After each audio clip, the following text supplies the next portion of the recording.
Bună seara, dragilor și dragilor! Bine v-am regăsit!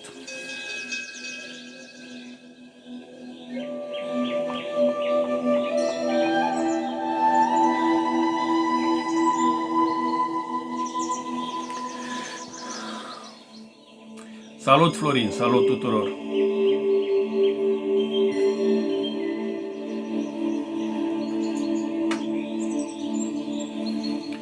Hai să distribuim, dragilor!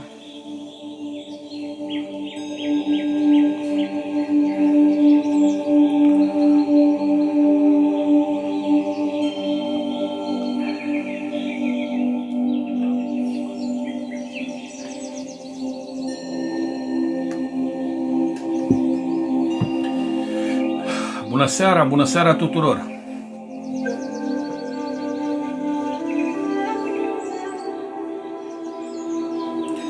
Și nu uitați, tuturor care ați venit, nu uitați să distribuiți, vă rog frumos, și tap-tap.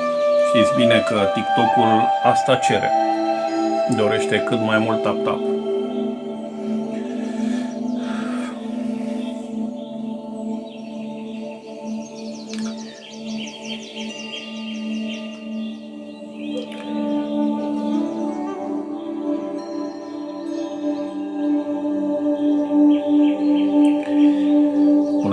Bună seara tuturor!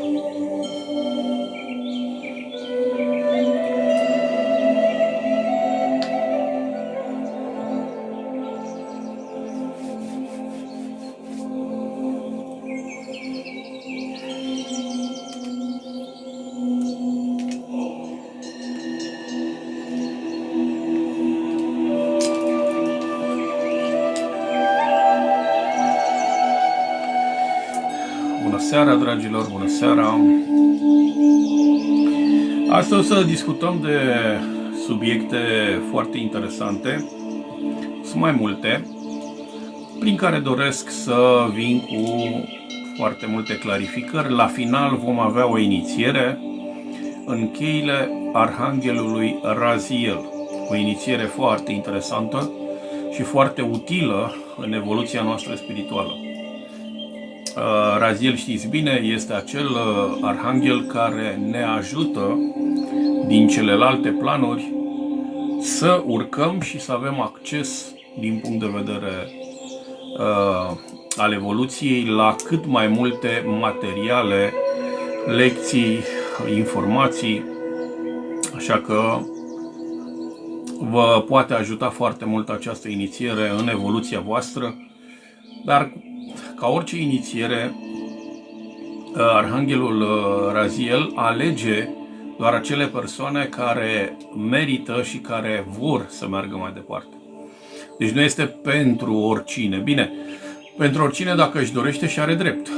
Dar în mod normal, dacă voi munciți și trageți pe partea aceasta de evoluție spirituală, normal că această inițiere vă poate ajuta foarte mult. Deci este o inițiere foarte bună.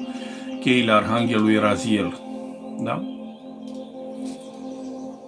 Cei care nu știu, acesta este un serafim recunoscut chiar și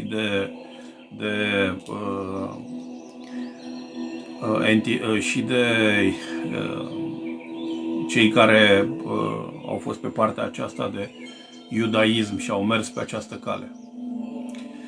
Chiar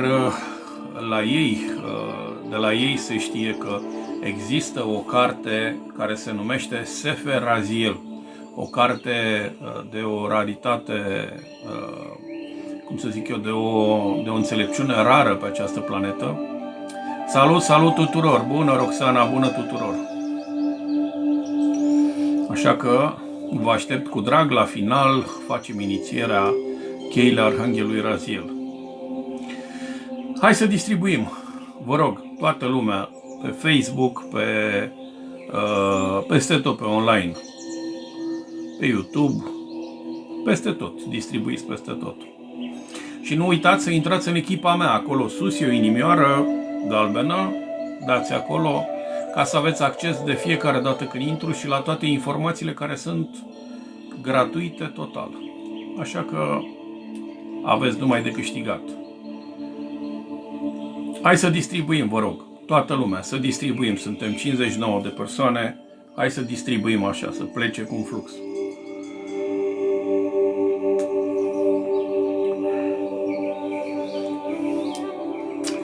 Da, maestrii ascendenți sunt alături de noi. Da, au mai crescut, corect, cresc. De la secundă la secundă cresc.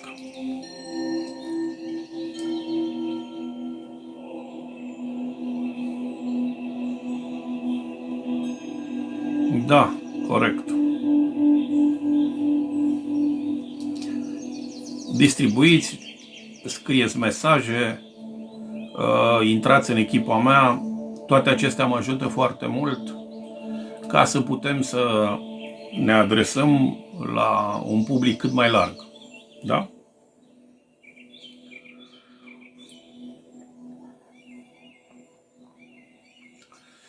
Salut, Sebastian, salut tuturor! Vă salut cu drag! O să discutăm de mai multe lucruri. La început o să discutăm puțin despre geopolitica mondială și nu numai, așa în mare, după care o să ne axăm pe inițierea cheile Arhanghelului Raziel. O inițiere fascinantă din punctul meu de vedere, pentru că Arhanghelul Raziel este unul din arhanghelii cu care am început și care mi este deci de când mă știu, de fapt, de când m-am apucat de astrologie și de numerologie, de la o vârstă destul de mică, pe la 14-15 ani. Așa că voi vorbi despre un prieten drag, un profesor drag, care m-a călăuzit, să zic așa, pe acest drum minunat.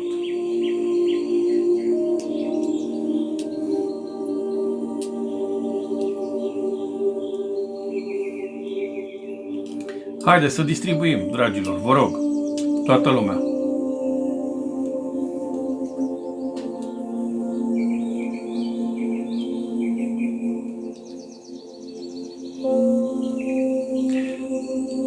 Și haideți să intrați în echipa mea, vă rog.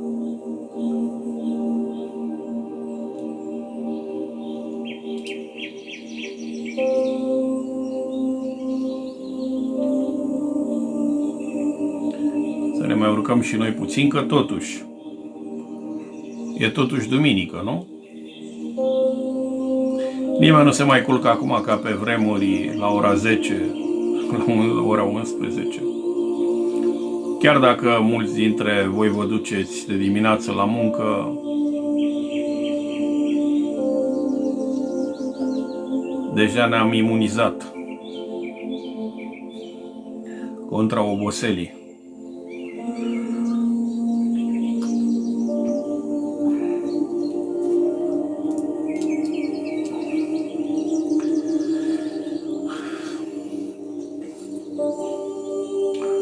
Bun.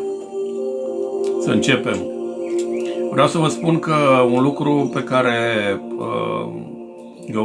eu aș dori cumva, de asta vă spun să distribuiți peste tot, pentru că este nevoie. O să vin cu niște informații care o să impacteze un număr mare de oameni și ar fi important să faceți acest lucru.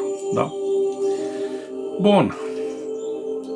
La nivel de geopolitic s-au întâmplat niște lucruri foarte importante, lucruri pe care mie, să spun sincer, mă așteptam, erau inevitabile și cumva se vede decăderea anumitor țări care s-au crezut împărați pe această planetă și se pare că finalul lor este inevitabil.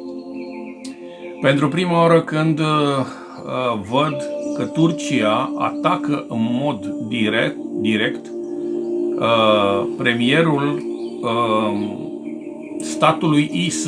Nu o să-i spun numele, voi vă dați seama. Acest premier care începe cu net, N-E-T, da? Vă prindeți voi. Ăștia sunt niște persoane foarte, foarte ciudate și de câte ori spui numele lor, automat există riscul să ți se șteargă contul. Eu am mai făcut greșeli înainte, n-am crezut și mi-au șters o grămadă de conturi când vorbeam de ei. Așa ca să știți și voi, nu mai pronunțați niciodată țara cu IS și nici pe nimeni de acolo, din zona aceea, pentru că băieții ăștia au o mică problemă, da? Când le pronunțați numele. Turcia a trecut la amenințări directe asupra acestei țări, a arătat foarte, foarte clar că Turcia nu este intimidată de această țară, nu este intimidată nici de America. America, știți bine, este într-o degringoladă îngrozitoare și a luat o bătaie îngrozitoare în Iran. Știți bine, această greșeală pe care a făcut-o America prin Trump, care, cum să zic eu, merge dintr-o greșeală în greșeală, nu știu cine îl minte, nu știu cine îl prostește, dar băiatul ăsta anul ăsta o dă rău de tot, o dă cu piciorul așa, cade din lac în puț și s-ar putea să fie chiar foarte bolnav. Da? Și atunci este foarte important să înțelegeți că Donald Trump, odată cu căderea lui Donald Trump, este și căderea Americii. America nu va mai fi niciodată ceea ce a fost cândva, cu toate că orgoliul lui Trump este de 10 ori mai mare decât întreaga America, nu poate să mai revină. Trump a luat o umilință îngrozitoare în Iran. Sunt foarte multe baze militare care sunt făcute praf din toate punctele de vedere. Sunt pierderi de ordinul sutelor de miliarde de euro. Sunt cel puțin 6 sau 7 baze care a rămas doar praful din ele, nu mai este absolut nimic.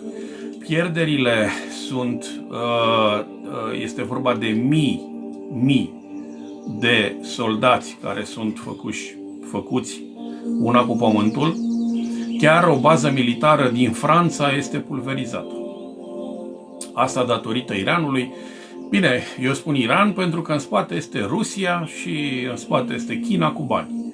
Deci ceea ce se întâmplă în momentul de față este un război mondial. Dar oamenii nu-și dau seama. Contra Rusiei în Ucraina atacă peste 57 de state și Rusia se luptă cu peste 57 de state. America se luptă în Iran cu Rusia și China și se pare că Rusia și China îi umilesc și pe ei și pe băieții ăștia din IS îngrozitor, deci să nu mai zic că în IS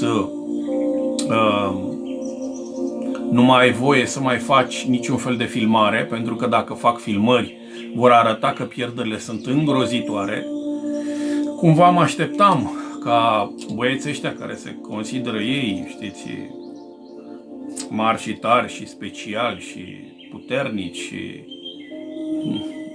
puterea li s-a luat și se vede foarte clar Trump și-a luat-o peste bot îngrozitor, nu știe cum să iasă din acest război și oricum este, cum să zic eu, rupt în bucăți. Și el cumva încearcă să găsească o soluție prin care America să fie câștigătoare. Dar America este umilită și în Ucraina, America este umilită și în Iran și America este umilită peste tot. Deci,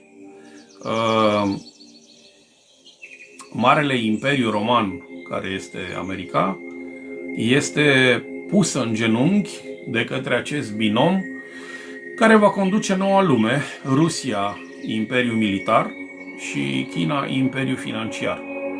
Puterea nu mai este de mult a Americii și ceea ce se va întâmpla în anii care vor veni, veți vedea o grămadă de, cum să zic eu, de mulțumesc mult Ionuț și mulțumesc tuturor. Haideți cu tap-tap, vă rog, că deja suntem 100, dar ne mișcăm foarte, foarte încet. Tap-tap, vă rog, și nu uitați, avem și un obiectiv. Distribuiți și intrați în echipa mea, că doar o singură persoană a intrat și suntem 112. Da? Ok.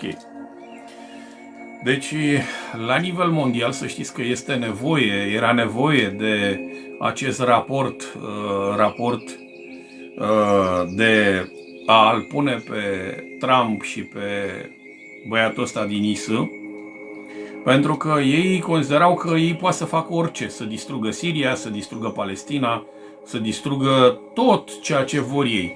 Marea problemă este că pe lângă binomul Rusia și China, care luptă în Iran și luptă cu aceste două bestii ale acestei planete, a venit încă o țară, eu mă așteptam la mai mult, nu știu de ce acum a început nebunia, a intrat în luptă și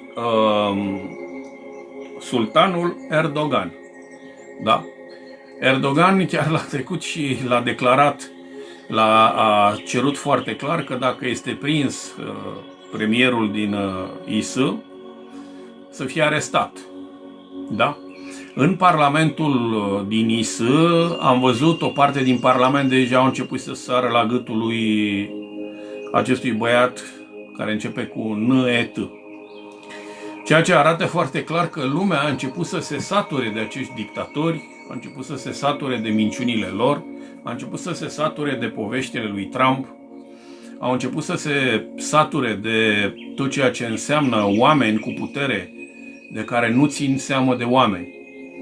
Nu știu voi dacă ați văzut în România ce s-a întâmplat. Eu am văzut o scenă care, cum să zic eu, a fost foarte importantă pentru cei care știu astrologie și numerologie. Pentru prima oară când am văzut că puterea a fost dată oamenilor. Știți că eu vă spun de o grămadă de timp că odată cu intrarea lui Pluton în Vărsător, oamenii vor avea puterea, nu elitele. Elitele sunt elitele în momentul de față nu știu cum să negocieze, să iasă cu basmaua curată. Adică să nu știu pe cine, adică cine pe cine să dea în gât astfel încât să nu intre la pușcărie, să nu ajungă pe un scaun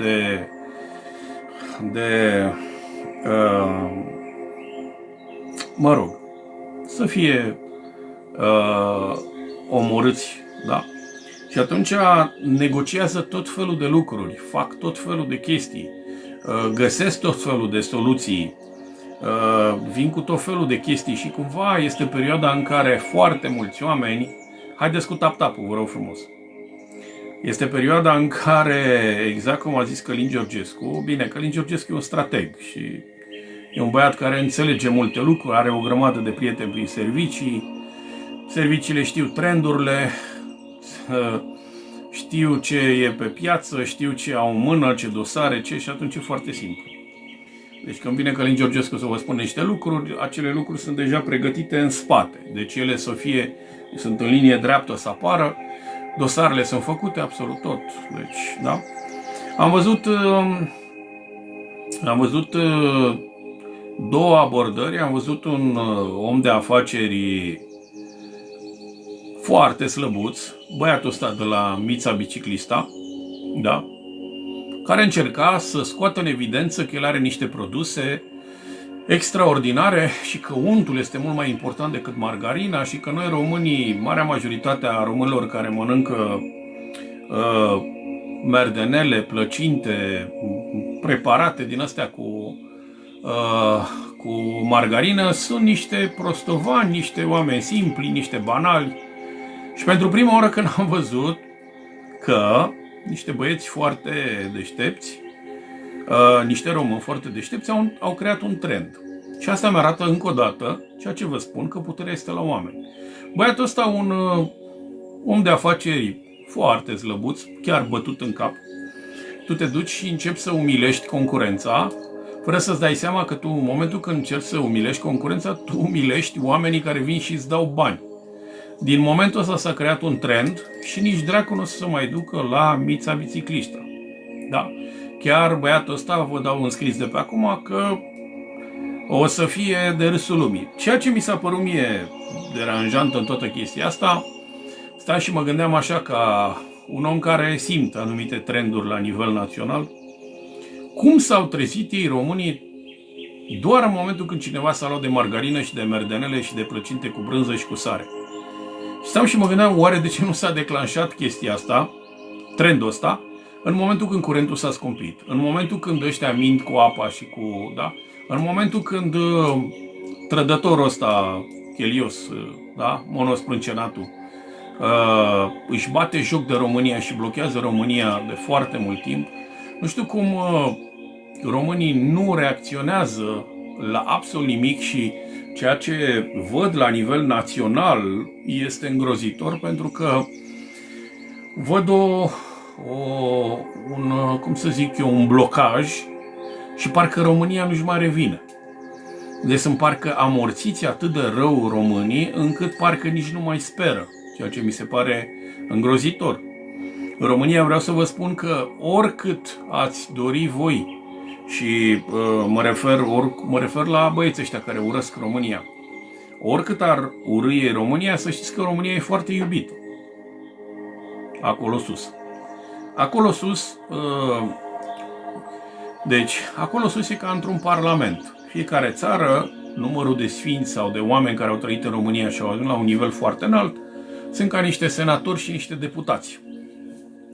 Și vreau să vă spun doar așa, că România, în momentul de față, de pe tot globul, cam 70% din cei mai mari sfinți sau entități care au trăit pe teritoriul acestei Românii și au ajuns mari, sunt aproape 70% în acest parlament al cerului.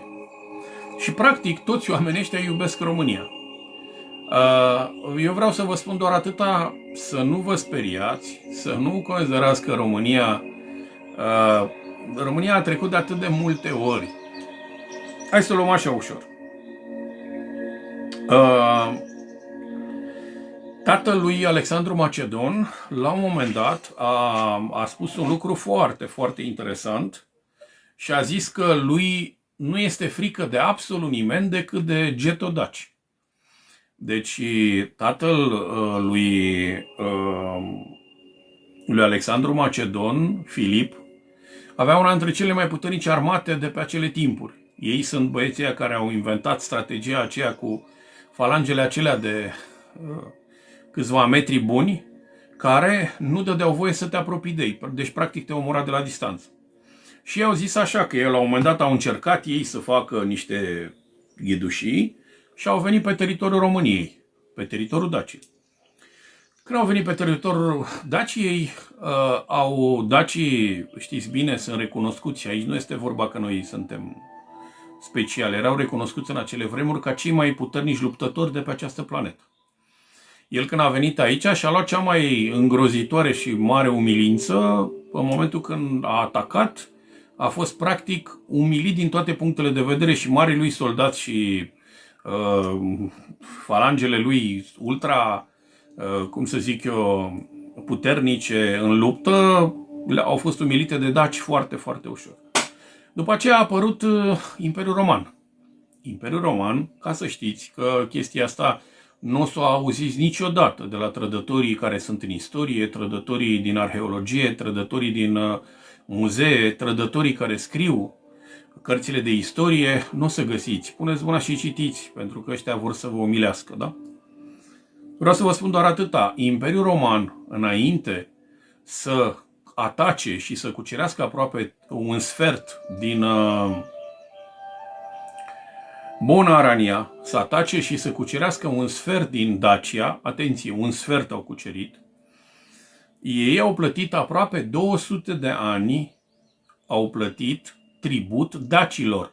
De ce au plătit Imperiul Roman tribut dacilor la început?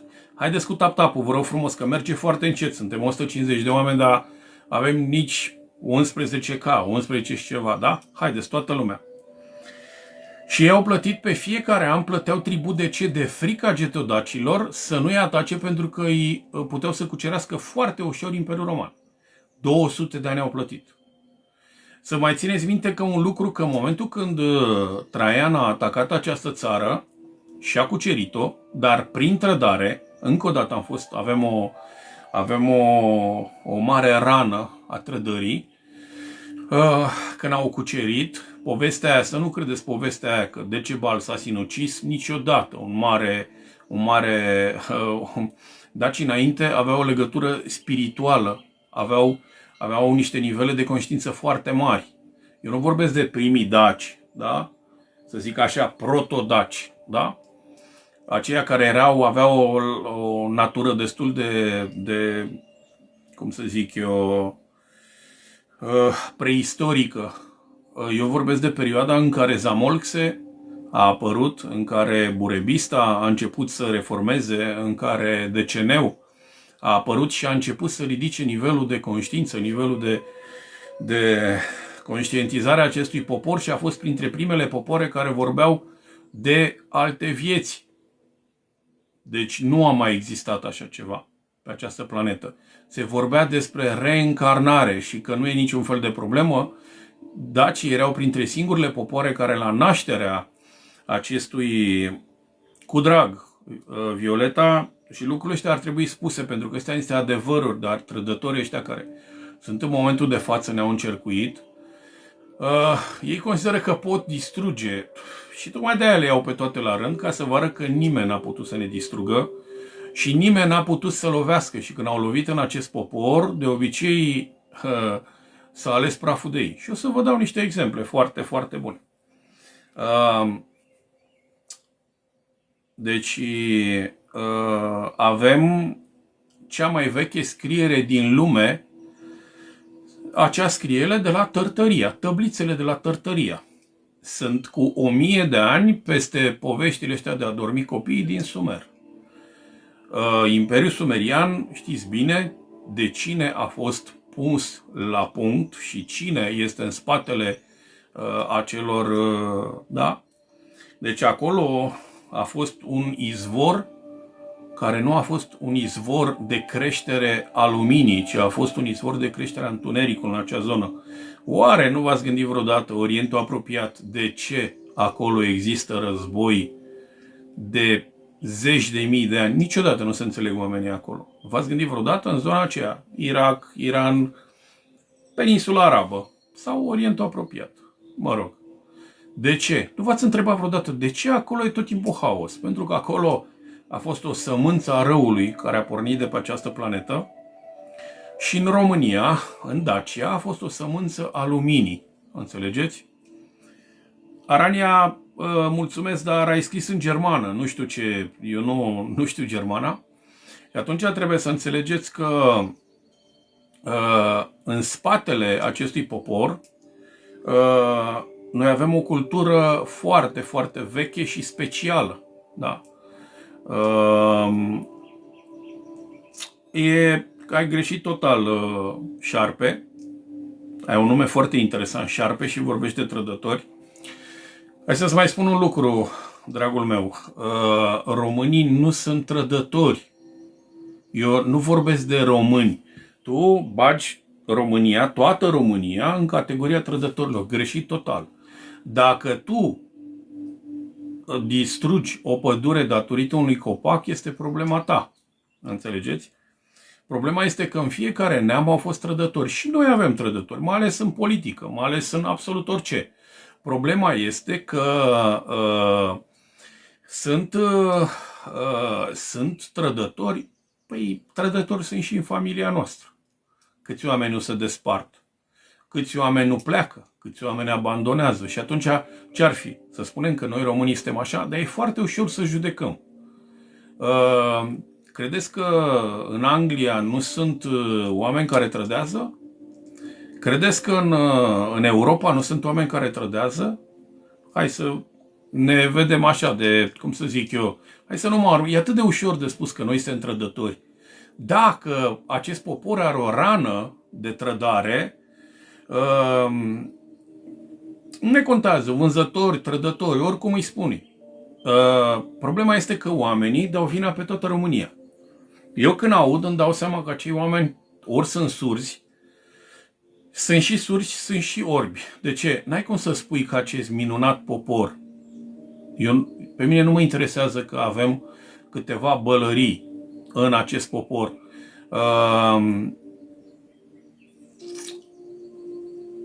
E același lucru, să știi, Arania.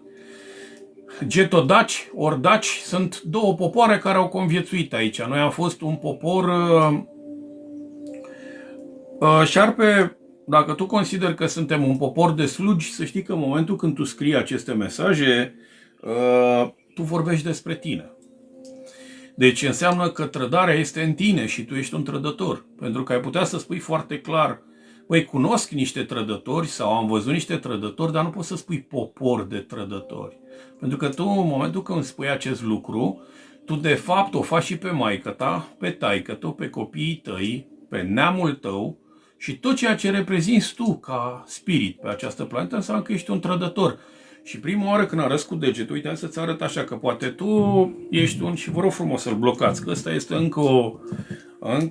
încă un personaj de 2 lei. Încă un trădător ordinar. Ăsta este cu numele Șarpe, nu degeaba l-am băgat în seamă. Hai să vă arăt și vouă când arătați cu degetul către cineva. Când arăți așa cu degetul, vedeți câte degete sunt în față? Câte degete sunt în față? Eu nu prea sunt genul să iert foarte mult. Eu sunt un tip mai direct. Eu nu mai am timp să mai stau de vorbă cu toți idioții. Credeți-mă, nu mai pot. Adică eu nu stau acum să-l mângâi pe cap. Eu n-am chestia asta. Eu stau destul de bine, să știi, și cu iertare și multe lucruri. Dar nu mai sunt genul în care să zic, da, lasă că timp. Câte degete sunt aici? Arăți pe cineva. Deci în momentul când eu arăt spre tine un lucru și spun un lucru către tine, de fapt 2 degete sunt spre tine, da? Ca om, când te judec. Câte degete sunt spre mine? Sunt 3. Deci în momentul când arăți, practic, tu de fapt arăți spre tine. Și în momentul când judeci pe cineva, judeci pe tine. Știi ce se întâmplă în lumea spirituală? În momentul când judeci, și toți, fără să vrem, la un moment dat am judecat. Problema este să nu rămâi acolo, în judecată. Uite cum era personajul ăsta. Slugi, ordinari, trădători, popor de slugi. Eu am întâlnit genul ăsta de oameni. Viața lor este foarte, foarte dificilă și să știți că trădarea poate chiar este în ADN-ul lor. Eu nu sunt trădător, nu am fost niciodată și n-am trădat niciodată. Din contră, am plecat. Înțelegeți? Și atunci voi trebuie să înțelegeți un lucru foarte important.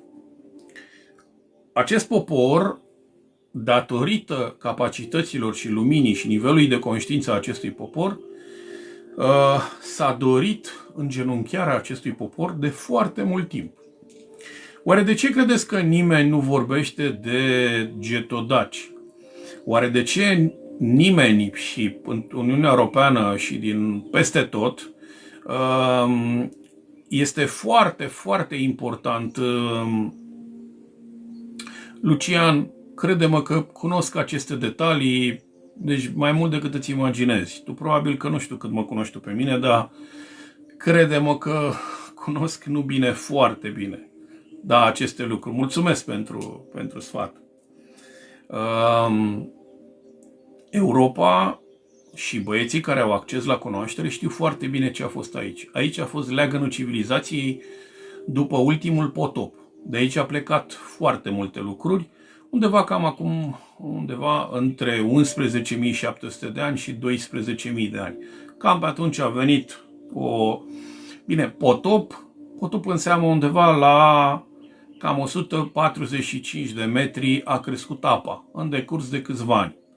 Poate la început să fi crescut cu câțiva metri brusc, dar asta nu înseamnă, deci poveștile acelea cu groaza aia, cu tristețea aia pe care o bagă băieții din Biblie, că apa a crescut cât munții. Astea sunt niște povești de ale lor să bage frica în oameni, oamenii care nu caută, nu judecă, nu analizează lucrurile, îi iau de bune tot și de asta oamenii sunt subjugați, pentru că oamenii nu gândesc. Marea majoritate a oamenilor nu citesc,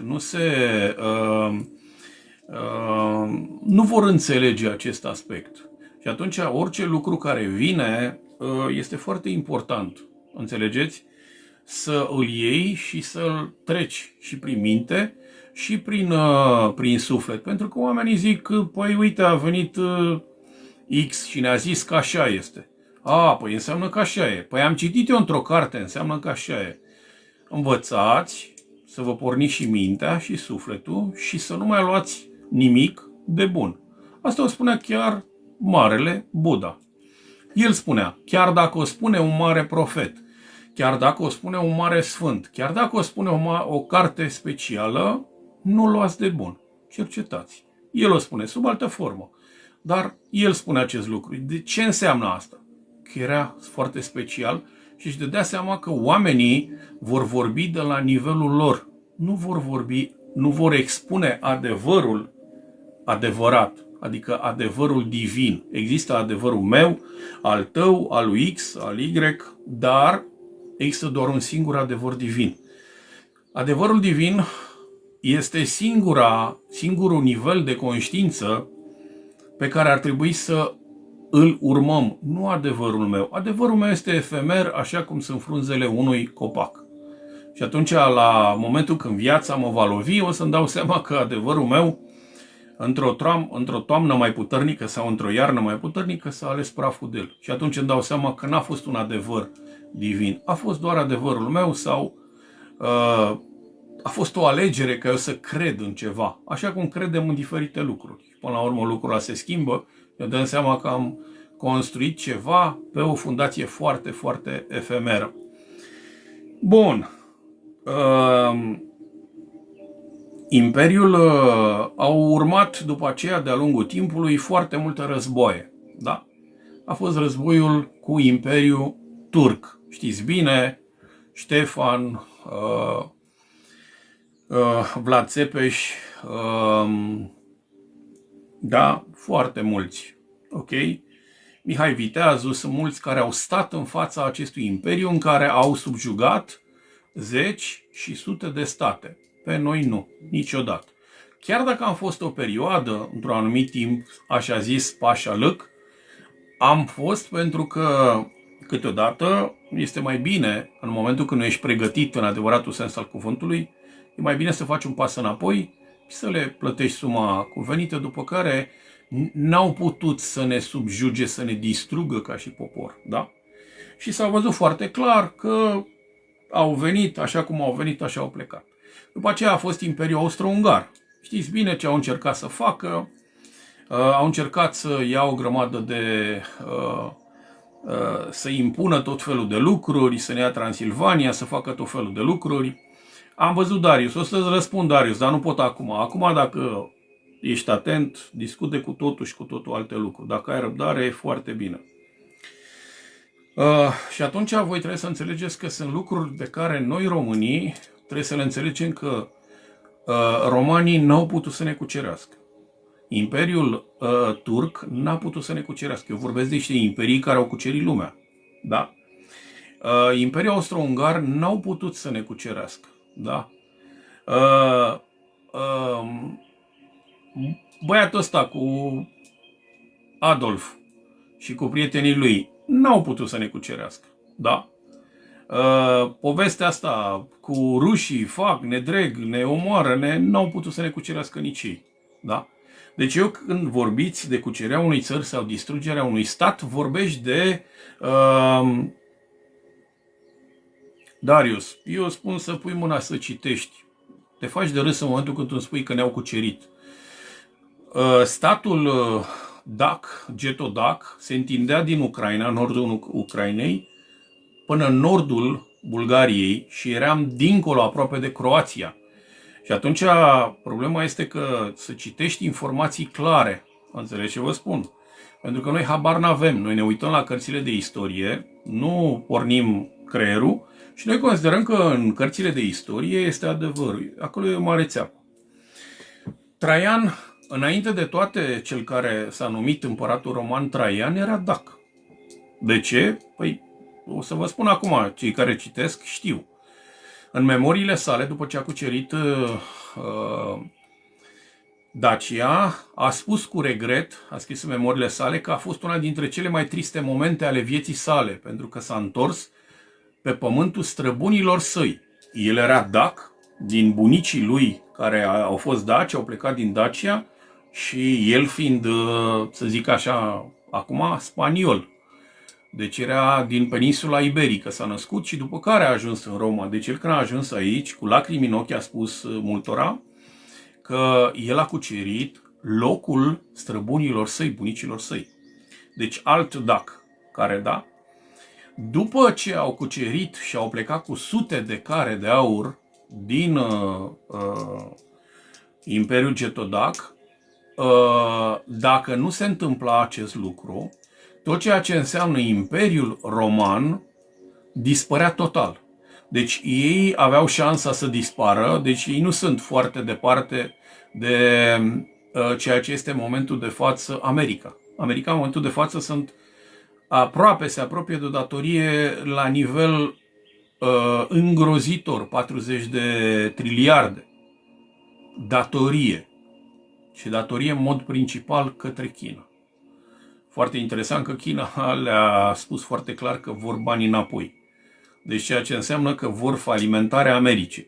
Nimeni nu mai poate salva America pentru că America este vândută total. Și atunci, în momentul când va veni timpul, vor veni chinezii și vor lua o mare parte din America, vor lua alții care au dat bani și asta se va întâmpla într-un viitor foarte apropiat.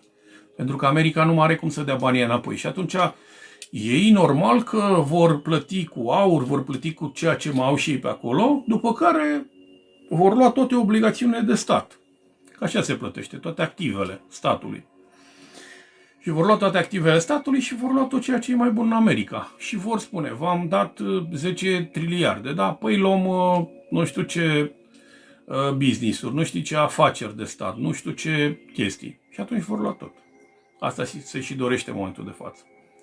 Deci nimeni n-a putut să ne cucerească pe noi ca popor. Voi să nu credeți acum că dacă avem un personaj cum este Nicușor Dan, un președinte care, cum să zic eu, el nici nu știe unde a ajuns. El habar n-are în ce a intrat și eu vă garantez că este profund nefericit de această poziție. Uitați-vă puțin la el, luați niște fotografii, mie mi-este foarte ușor așa să văd evoluția unui om, pentru că am niște ustensile interioare. Uitați-vă puțin cum era la început, în primele 3 luni de zile, cum era cu zâmbetul pe buze. Uitați-vă acum cum tot timpul are cel puțin 4-5 bodyguards pe lângă el și de fiecare dată, niciodată nu mai stă cu capul, adică ridicat, privește în jos și de fiecare dată este aproape în fugă. Sunt filmări care arată el nu mai merge niciodată încet.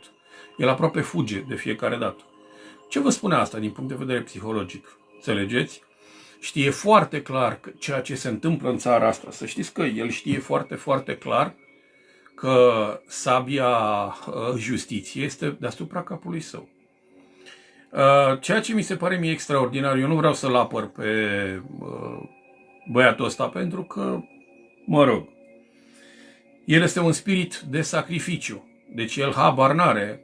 Are niște aspecte pe Fecioară Pești care arată oameni care au venit la sacrificare. Adică în traducere este un miel care de Paște va fi tăiat.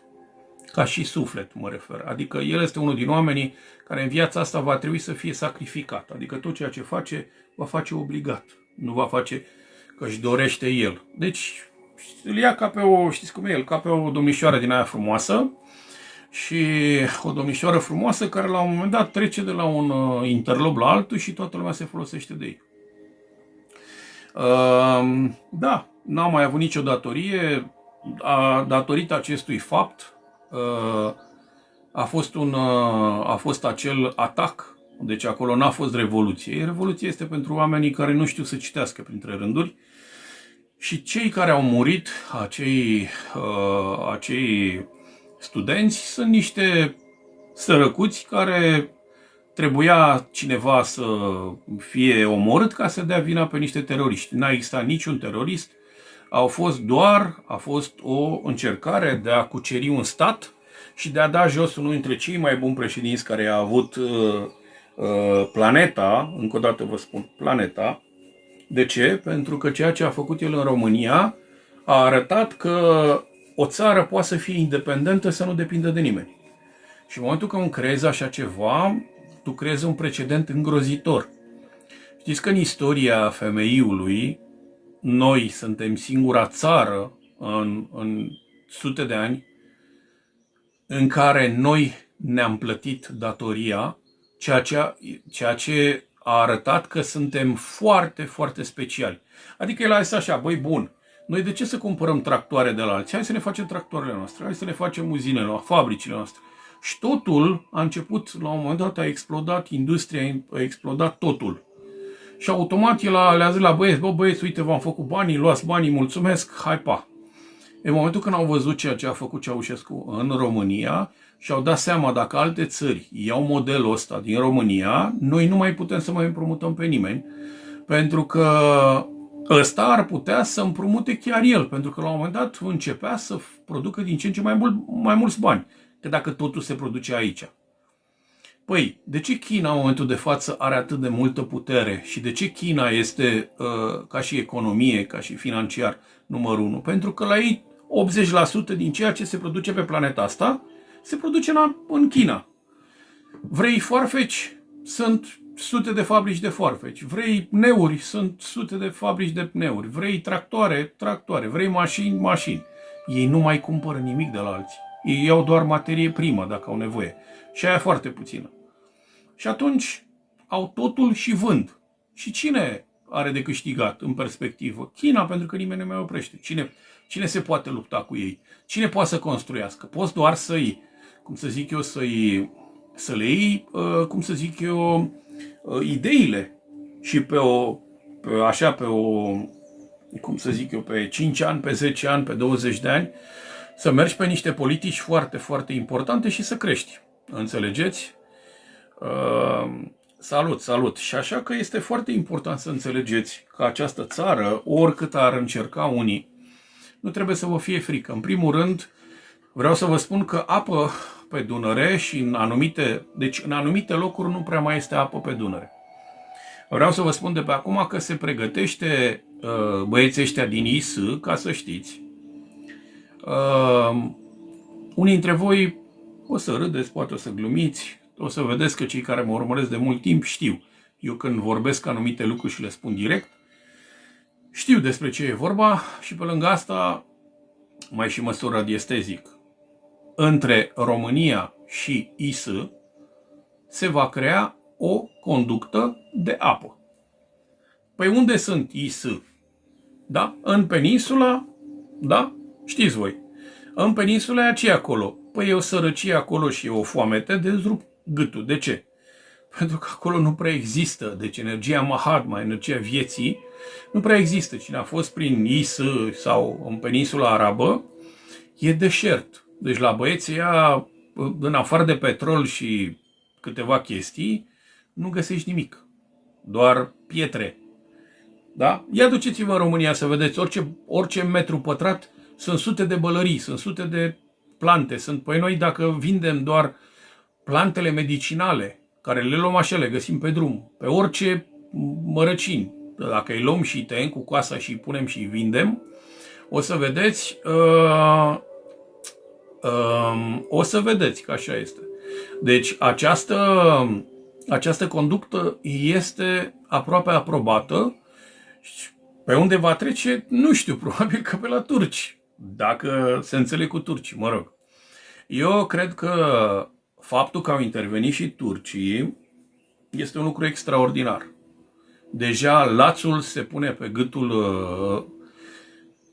lor, deja Rusia oricum vrea de mult să îngenuncheze această bestie a planetei, China la fel, că știe foarte clar, Iranul, să nu mai zic că sunt dușmanii lor, Turcia, să nu mai zic că turcii știți bine că sunt musulmani și automat ei atacând Iranul și atacând partea aceea, ei atacă țările musulmane.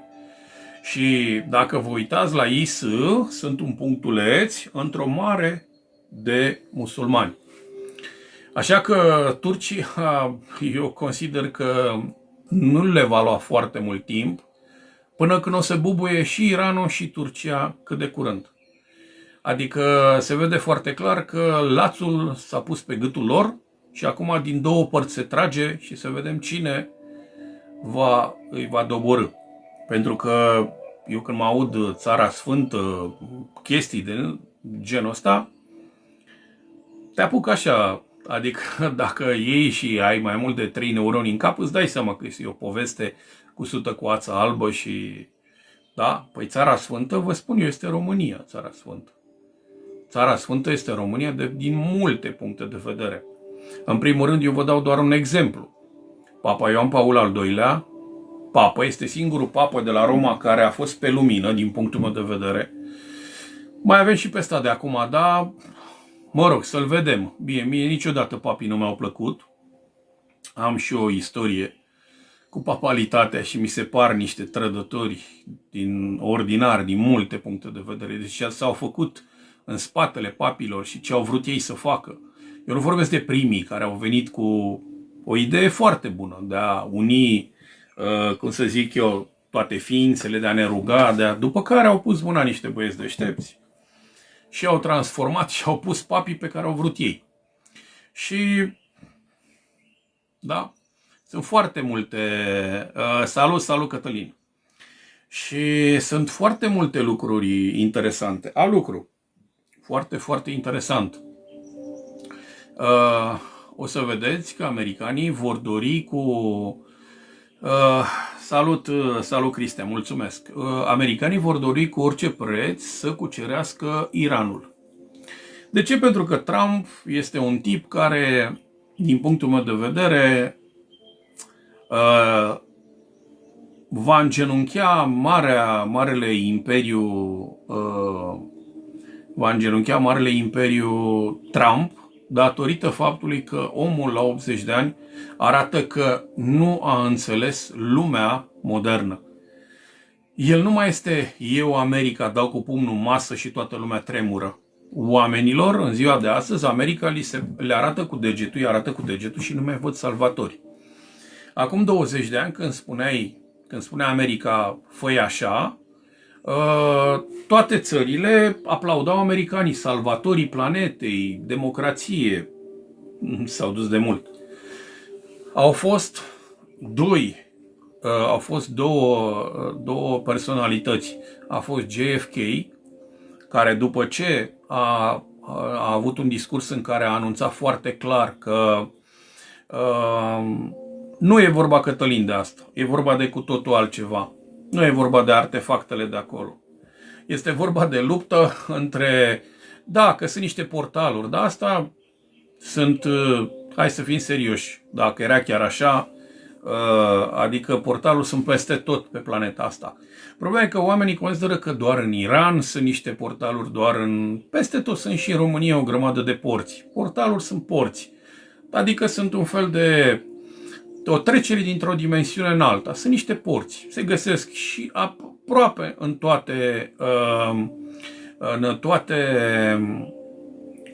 aproape în toate țările. Sunt locuri speciale, paranormalii le cunosc. Înțelegeți? Și atunci povestea asta că acolo sunt niște porți, dar peste tot. Deci nu asta este soluția. Ci faptul că acolo America dorește.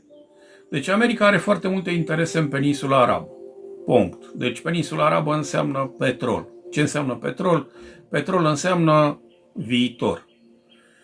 Cum ei au singurul, cum să zic eu, pinten așa să zic în zona aia este Iranul.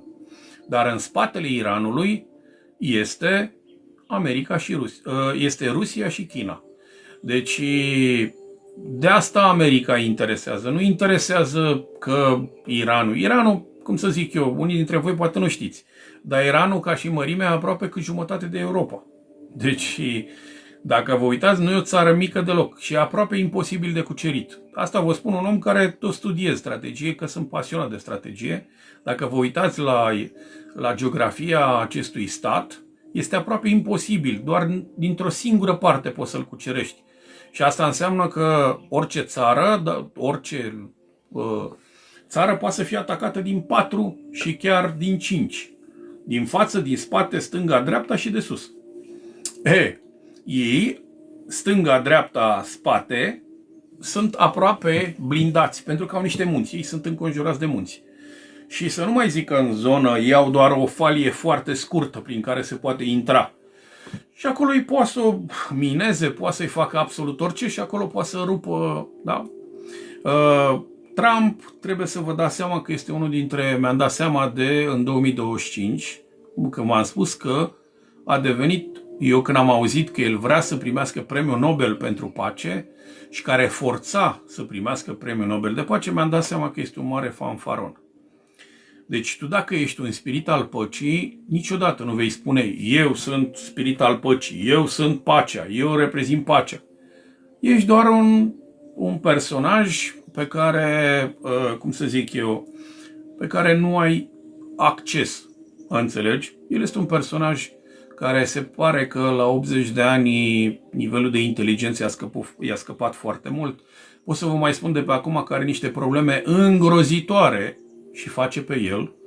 Adică nu e povestea asta, e clonă, e un spirit, el, ca și spirit, este un spirit foarte, foarte mare. El și cu Elon Musk. Sunt două spirite uriașe.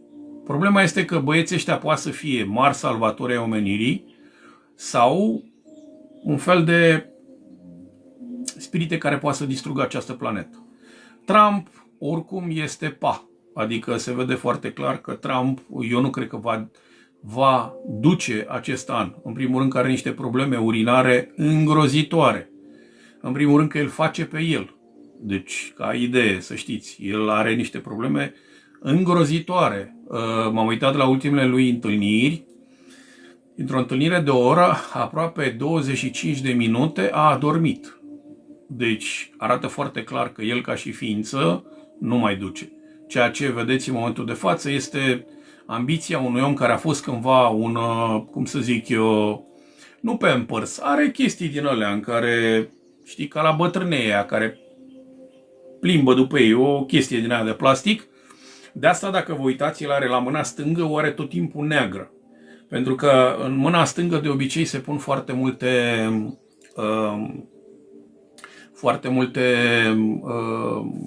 ăștia chestii, înțelegeți? Și îi bagă foarte multe vitamine, da? Exact, pungă de colectare, da. Lucrurile astea se știu. Sunt câțiva medici pe care tot au încercat să-i spună să se oprească, să lase, să delege pe altcineva perfuzie, exact. De asta mâna lui stângă tot timpul e aproape neagră. Se vede, dacă vă uitați, o să vedeți că el în toate fotografiile, trebuie să fiți foarte atenți, că el are niște tipare. Și o să vedeți că tot timpul el apare într-o anumită poziție. Nici stă în față, dar tot timpul o mână o are în spate. Și o să vedeți, uitați-vă puțin felul cum trage picioarele după el. Începe să semene foarte mult cu Biden, adică Biden care era, bine, în ultima perioadă, Biden, branule, cum îi ziceați, înțeles voi. Biden, cel puțin în ultima perioadă, Biden nu mai era uman. Adică acolo ceea ce ați văzut voi, ultimele, cum să zic, personaje, era de fapt un robot acolo. Am luat așa măsura de curiozitate. El nu mai era. Trump este el. Adică, cum să zic, Trump este foarte, foarte orgolios și încă dorește să fie la putere.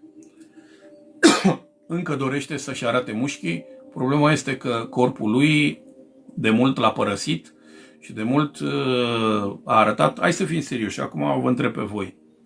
Arătați-mi și mie un om de 80 de ani care să facă ceea ce face Donald Trump, să țină discursul de o jumătate de oră, de 40 de minute, să discute, să facă, da? Foarte rar. E o forță a naturii, dar omul ăsta, ușor, ușor, se duce și se duce rău de tot în cap și se pare că imperiul lui, el ca și, bine, e un tip din ăsta care vrea peste tot să-și lase numele, să-și lase moderatorii să scoateți pe Lizzy, pentru că Lizzy vrea să se culce, vrea să ducă la culcare.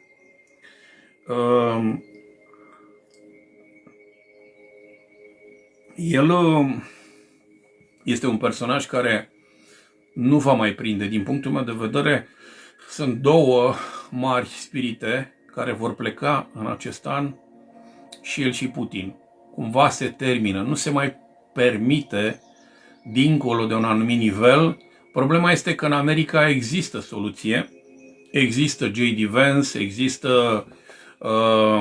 există fata lui Trump, care e o tipă foarte smart, sunt mulți, sunt vreo 3-4. Deja oricum planul este făcut pe următorii 25 de ani. Trump știe că el este vai de capul lui și oricând poate să pice odată din picioare și să moară, da? Ivanka Trump, exact, și mai este J.D. Vance și mai este încă un personaj care este în umbră și care o să-l vedeți în curând. Sunt și fiul său, dar fiul său nu e pregătit, hai să fim serioși, este un copil la 20 și ceva de ani. Ce faci? Da, e un copil cu potențial, dar nu poți să pui un copil, da, poate să fie el și Trump. Și din ce știu eu, e un copil foarte, foarte inteligent, e chiar genial. Adică am auzit niște, da, Baron Trump, da. Dar marea problemă este în Rusia. În Rusia nu există absolut nimic de nivelul lui Putin. Putin, după cum știți, Putin a fost schimbat. Deci, primul Putin a fost executat. Păi de Rubio vorbeam. Rubio are foarte mult potențial, să știți. Rubio e un tip foarte, foarte cu picioarele pe... Nu mai este genul ăla, eu sunt America, vă arăt eu. Medvedev, da, dar nu se ridică. Putin, al doilea Putin, a arătat ce înseamnă artă în tot ceea ce a făcut. Adică Putin planeta asta cumva cum să zic eu, va plânge foarte mult plecarea și lui Trump și a lui Putin. Bine, a lui Trump pentru că acolo e mândrie foarte mare. Băiatul ăsta nu prea știe că oamenii să zică nu în fața lui. Dar la Putin, uitați-vă la el cum se comportă. Adică eu acum vă întreb pe voi. Imaginați-vă puțin că voi sunteți acum Putin, da? Ok? Și te duci în Ucraina și ataci o țară care, în Ucraina s-au descoperit peste 25 de biolaboratoare care în orice moment puteau să creeze tot felul de boli. Aceste biolaboratoare au fost finanțate de către marea Big Pharma și o grămadă de programe din America, așa cum a fost creat vaccinurile, au fost nu create de Pfizer, de Johnson, alea sunt rahaturi, alea sunt niște distribuitori. Deci cei care au făcut COVID-ul sunt tot ceea ce înseamnă Big Pharma creată de armata americană. Deci acolo nu Johnson & Johnson e problema. Ăia sunt distribuitori, da? Înțelegeți? Și ați văzut că l-au arestat și pe Fauci, l-au prins și pe toți oamenii. Deja au început să vorbească foarte mulți dintre ei. Deja Fauci aproape de 172 de ore a invocat primul amendamentul 1, da? Și chestii foarte, foarte interesante. Deci, nu Pfizer și Moderna și toate astea au creat virusul. Deja am primit un raport. Ci armata americană a creat aceste lucruri. Înțelegeți? Și o să vedeți. Deci armata americană, eu am rămas șocat că mi-am dat seama cine de fapt a făcut. Eu în primă fază am crezut că sunt niște băieți. Și atunci niște băieți deștepți. Un lucru foarte interesant. În Rusia, normal că se știe, dar imaginați-vă următorul lucru, da? Tu ești Putin, da? Puneți-vă puțin în postura, cu toate că mai am o grămadă de personaje care se cred Putin aici. Scriu, stau în spate și se cred, da? Și gândiți-vă puțin că soldații tăi mor în fiecare zi, Rusia este atacată de către, nu Ucraina, Ucraina se vai de morților. Deci Ucraina este un stat, nu mai există. Deci puteți să spuneți Ucraina, e ca și cum ai spune Ucraina și cum ai vorbi de, nu știu, de ceva care a dispărut de mult, deci nu mai există de mult. Și vă imaginați următorul lucru, că tu ai în fiecare zi, ai niște butoane și ai niște băieți, niște generali, care în orice moment ar putea să scuture toată Ucraina, să o facă așa, un mare scrum. Da? Și în fiecare zi auzi ucrainienii cu nemții, cu o grămadă de personaje, atacă Rusia, mor oameni, le distrug infrastructură, le distrug absolut tot. Și totuși băiatul ăsta atacă, dar nu atacă cu nimic în care să fie, adică îngrozitor. Voi vă imaginați că băiatul ăsta, puterea lui e doar aici și ar putea să zică așa: hai să dăm o lecție, și ar putea să apese pe un buton și ar putea să arunce un oraș, să-l facă praf. Deci chestia asta poate să o facă în orice secundă. Băiatul ăsta niciodată n-a făcut acest lucru. De ce? Pentru că eu am văzut o declarație de-a lui în care a zis că ucrainienii sunt frații lui. Și el nu are nicio problemă cu el. Ei tot ceea ce atacă doar locuri în care sunt foarte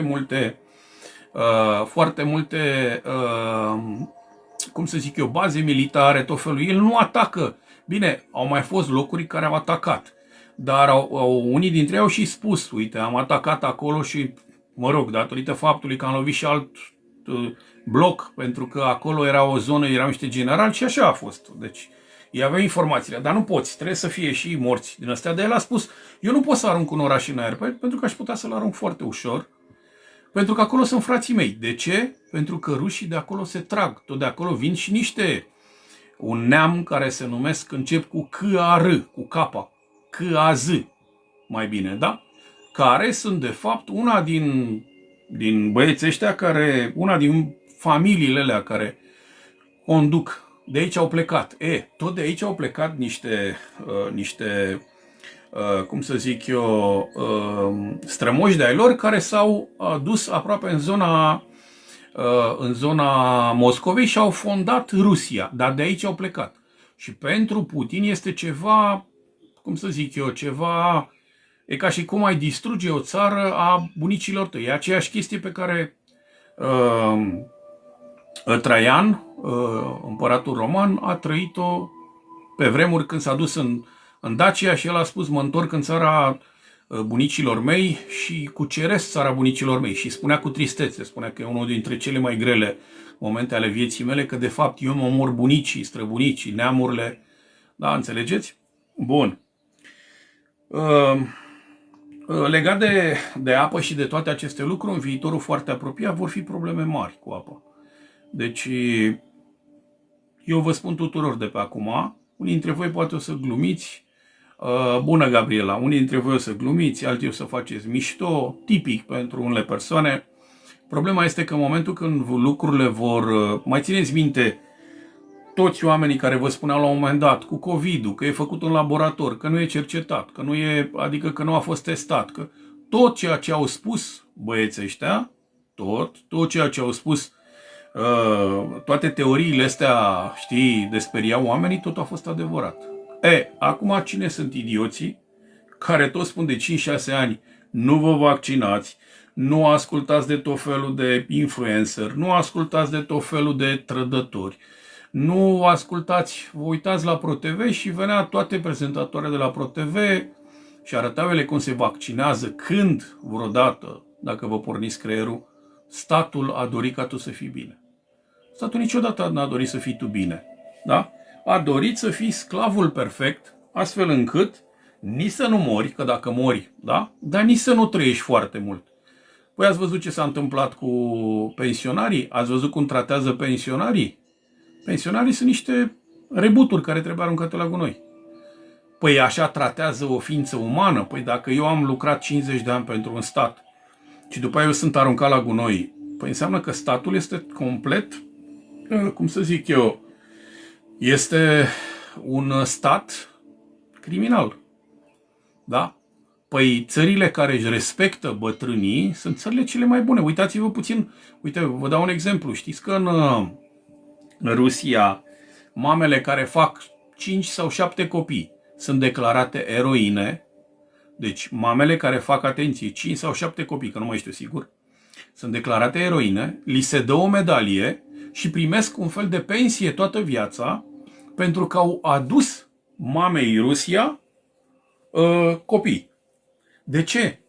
Automat, ca să arate foarte clar că statul are nevoie de cât mai mulți oameni, ca statul ăla să fie bine. Uitați-vă puțin natalitatea în România. Noi, în 15 ani, uitați-vă pe orice raport, noi în 15 ani nu o să trecem de 15 milioane pe planeta asta. Români mă refer. Dacă nu se întâmplă ceva. Uitați-vă puțin în America de Nord, uitați-vă în Europa. Natalitatea europenilor este îngrozitoare. Pe o paralelă de 40-50 de ani, aceste țări, în mod normal, dispar. Natalitatea unde a explodat? Musulmani, arabi, chinezi, bine, chinezi mai puțin, că acolo sunt obligați să nu depășească un copil. Bangladesh, în Bangladesh au aia copii acolo, de-aia dacă statul le spune odată, băi, vrem să ne dublăm, într-un an ăia s-au dublat. India, exact. Țările ăștia vor domina. De ce? Cu cât aduci mai multe spirite pe planetă, cu atât țara este mai puternică. Da? Și unde a scăzut totul? Păi în țările așa zise dezvoltate, în care confortul este atât de mare încât omul nu mai vrea să mai facă copii. Trebuie să bucure, să umble, să facă. Mai vor femeile din România în ziua de astăzi să facă copii? Eu vă garantez că dacă auzi vreo femeie să facă 2 copii, este ceva îngrozitor. Marea majoritate îl duc spre 35 de ani, spre 40 de ani și un copil. Părinții noștri au făcut 2, dar eu vă spun că părinții noștri făceau 2-3. Cine putea. Dar astea sunt vremuri în care femeile nu mai fac copii. De asta avorturile au explodat. Știți că noi suntem țara de pe gogoloiul ăsta și sunt foarte multe, deci ceea ce vă dau acum e îngrozitor. Suntem țara cu cele mai mari, cele mai multe avorturi de pe planeta asta. Avem mai multe avorturi decât țări cu sute de milioane. Corect, bravo, Firuța. Asta spuneam. Văd acum o grămadă de femei care au grijă de pisici, au grijă de câini și știți ce spun? Eu nu am fost niciodată de acord cu chestia asta. Du-te și înfiază un copil. Du-te și... Deci, dacă eu aș avea de ales între un copil și un animal, aș alege tot timpul un copil. În perspectivă, este mult mai bine să crești un copil decât un câine și o pisică. De ce? Pentru că un copil poate mâine va deveni un mare gânditor, un doctor, un mare avocat, un mare om de afaceri, un mare... Câinele și pisicii, e normal că sunt în control. Îi dai mănânci, te joci cu el și gata. E accesibil, controlul e acolo. Dar pe un copil, e foarte greu de crescut un copil. Pentru un copil, cum spune și în Biblie, un copil înseamnă jertfă pentru mamă. Adică mama aia trebuie să scoală noaptea, să mănânce, să-i dea să facă tot. E foarte greu de crescut un copil, dar tu devii femeie. Ați văzut acum ce au scos băieții ăștia din Europa și din America? Feminismul, femeia puternică. Și o să vedeți că în vremurile următoare o să vedeți o grămadă de femei, în următorii 10-15 ani, femei singure, care vor arunca, cum să zic eu, pisica asta moartă și o să spună bărbații sunt niște idioți. Și o să găsească o grămadă de scuze că bărbații nu sunt destul de buni și bărbații o să vină și o să spună, păi nu, femeile sunt foarte, foarte libertine. Înțelegeți ce vă spun? Și atunci lucrurile astea sunt foarte, foarte grele. În mod normal, uitați-vă pe vremea părinților noștri, de mici, o femeie trebuia, adică era împinsă de societate să facă un copil, 1, 2, să-și găsească un loc de muncă și să aibă o conduită cât mai corectă, cât mai dreaptă. Da? Asta ce însemna? Te făcea responsabil. Acum, societatea de acum este o societate în care, cum să zic eu, societatea de acum arată irresponsabil. Nimeni nu mai vrea să mai muncească. Sunt foarte, foarte multe locuri de muncă care, uite, vă dau un exemplu. Știți că în România, la nivel de glob, avem cele mai multe femei care, că din punctul meu de vedere este prostituție, la nivel de glob, OnlyFans-ul? știți că avem peste 400.000 sau chiar 500.000, ultima oară că m-am uitat pe niște rapoarte care arăta cât cresc afacerile astea la nivel mondial și pe primul loc era România. Deci, o femeie care e o româncă, care chiar se mândrea foarte tare, o domnișoară din asta care are 60 de kilograme și niște sâni atât avea. Deci avea niște sâni atât, deci își băgase ceva, deci ceva îngrozitor și venea și spunea, o femeie care venea și spunea, eu câștig 100.000 de euro pe lună și n-am nevoie de niciun bărbat, n-am nevoie de nimic, n-am nevoie de copii, n-am nevoie, mi-au un cățel, mi-au un purcel, deschid picioarele și viața mea este foarte bună. Deci decăderea mentală, emoțională este îngrozitoare. Păi cum ai putea genul ăsta de femeie la un moment dat să poți să-i spui, băi, uite, ar fi bine să găsești ceva, să faci ceva al tău. Marea problemă este că nimeni nu mai vrea să mai muncească. Ceea ce arată că nu mai există responsabilitate. Deci societatea se prăbușește datorită faptului că acești copii, marea majoritate dintre ei, uitați-vă și la noile generații, pe lângă faptul că au un nivel de conștiință, cu toate că unii dintre ei arată bine din multe puncte de vedere, au un viitor foarte mișto, dar sunt foarte mulți dintre ei în care agresivitatea, o sensibilitate extraordinar de mare atât la bărbați cât și la femei, în care nici nu mai poți să mai ridici tonul, pentru că să nu se frângă sărăcuțul, să nu se rupă în două. Deci fragilitatea asta și nivelul de retard în ziua de astăzi este îngrozitor de mare, pentru că toată lumea nu mai este nevoită să citească, nu mai e nevoită să gândească, nu mai e nevoită să conștientizeze, nu mai sunt responsabili și automat porțiunile astea din creier care se ocupă de toate aceste lucruri nu mai sunt crescute. Creierul este ca o ființă vie. Păi dacă tu citești, el la un moment dat începe să dezvolte. Dacă tu nu citești, creierul se atrofiază la un moment dat. Pentru că impactul tău va fi doar telefon, doar haine, doar nu știu ce și limita ta, creierul tău, va începe să meargă ca și un motor.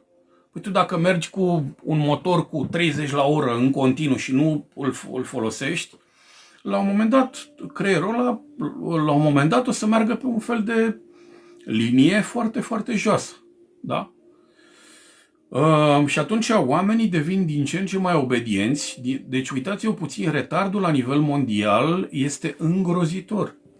Deci mă uit la o grămadă de emisiuni din America în care femeile, în primul rând, se laudă cu câți bărbați se culcă mai mult și li se pare foarte normal să curce cu 50, cu 100 de bărbați, chiar de ziua ei să-și ia 2-3 bărbați, că așa este trendul.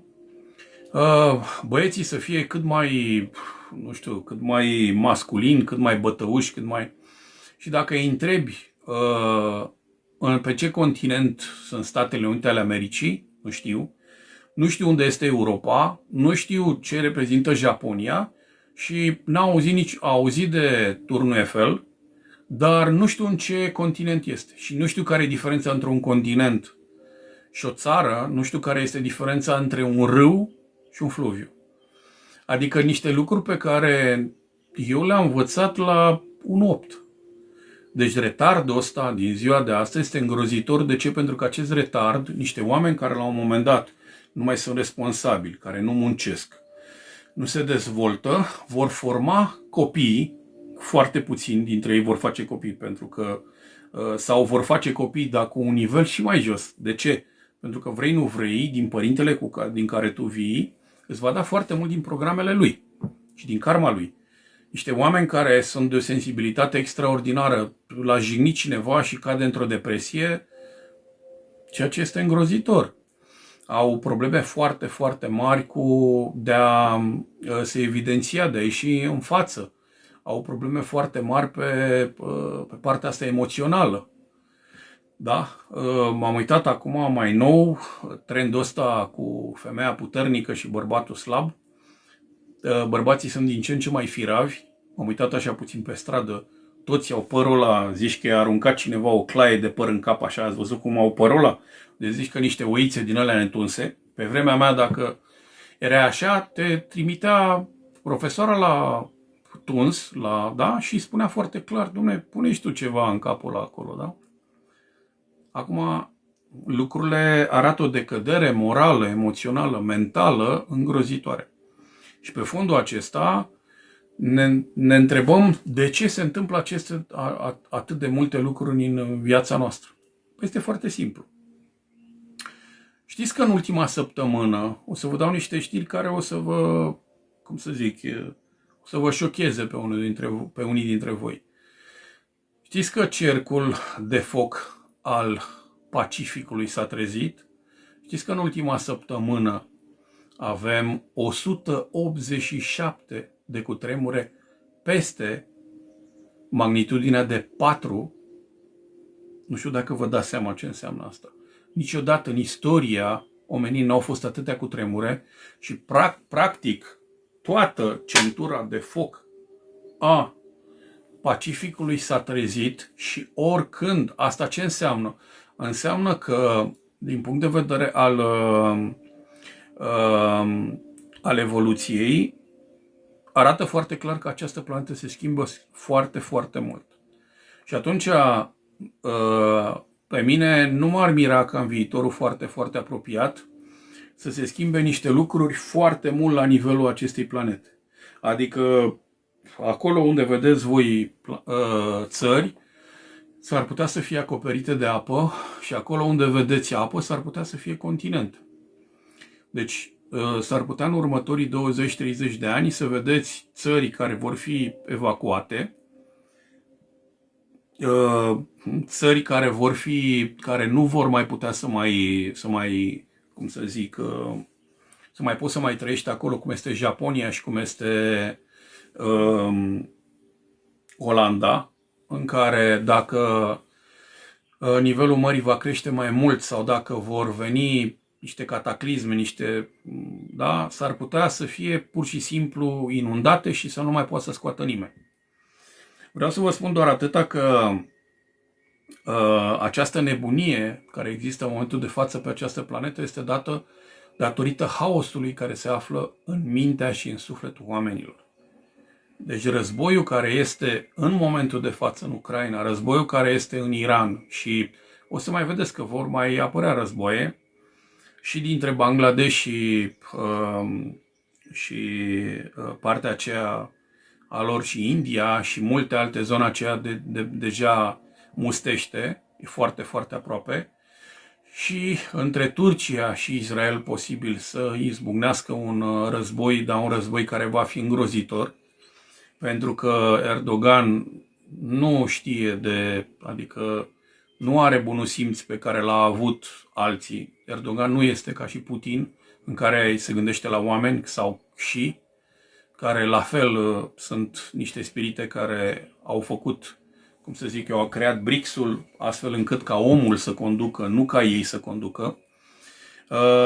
Posibil ca Turcia să atace la un moment dat și Grecia, ei au mari probleme acolo și se învârt de foarte mult timp. Și vă spun de pe acum, Europa, în decurs de maxim un an de zile sau 2 ani de zile, în cel mai bun caz, Europa va da faliment, dar la un nivel de faliment pe care nimeni și niciodată nu va mai putea să mai repornească Europa. Pentru că Europa, în momentul de față, sunt peste 150 de milioane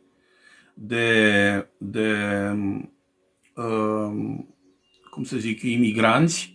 150 sunt țări, uite cum este în Anglia, sunt peste 40 de milioane în mod normal, conform actelor, de ei sunt mult mai mulți. În foarte, foarte mulți. Deci și acolo acești musulmani și acești imigranți care au venit cu singurul scop de a distruge economia și a subjuga toate aceste popoare. În Anglia, dacă polițiștii n-au voie să se ia de cineva care este musulman, înțelegi? Poți să mai scrii de 2-3 ori? Mai scrie de 2-3 ori, te rog. Deci, în Anglia știu un caz foarte, foarte important, că n-am văzut. Mai scrie încă o dată, crezi în extraterestri? Dar scrie de mai multe ori, că poate nu îmi dau seama. Da? În Anglia știu un caz foarte tare în care un băiat, un englezoi, s-a certat la un moment dat cu un musulman și la un moment dat musulmanul l-a omorât. Deci l-a înțepat, l-a tăiat pe englezoi și la un moment dat poliția când a venit a întrebat ce s-a întâmplat. Și poliția la un moment dat l-a arestat pe englez, i-a pus piciorul pe gât și la un moment dat englezoiul spunea că nu mai poate să mai respire. Și chiar așa a fost un mare proces, o mare revoltă în Anglia în care spunea nu putem să respirăm. Și el spunea nu pot să respir, mor, duceți-mă la spital. Și polițiștii, bine, să știți că și prin alte țări sunt polițiști retardați și peste tot sunt personaje din astea care n-ai ce să... Și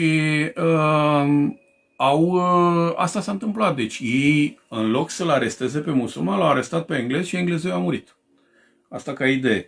După care știu încă un caz care a rupt Europa în două, în care o franțuzoaică, dacă nu mă înșel, a fost violată de 3 musulmani și după ce au violat-o, i-au arestat poliția și la un moment dat ei s-a dus în fața unui judecător și a spus ce declarați. Și a zis, doamna judecător, noi am considerat că este normal. Adică noi n-am știut că ea nu vrea. Adică ne-a plăcut de ea, e frumoasă și am zis să profităm. Ce credeți că au făcut judecătorii de acolo? Asta arată decăderea Europei și decăderea lor. Da? Bravo, Dragoș! I-au eliberat și a zis că conform religiilor lor și conform statului, ei n-au cum să plătească pentru că ei n-au știut, adică ei n-au avut discernământ. Deci voi vă dați seama ce umilință tu să fii violat de niște musulmani în care să spună, păi noi n-am știut că dacă o violăm pe domnișoara, noi ne-am gândit că poate îi place, poate, înțelegeți? Arată foarte, foarte clar cum Europa se prăbușește. Bravo, Dragoș, uite, Dragoș a înțeles.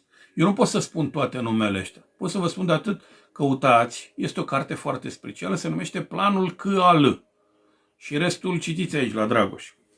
Este un plan prin care decăderea Europei, pentru că băieții ăștia care conduc lumea au urât tot timpul Europa, pentru că Europa a fost floarea rară a acestei planete. Cultura, arta, gândirea, filozofia, aici au apărut.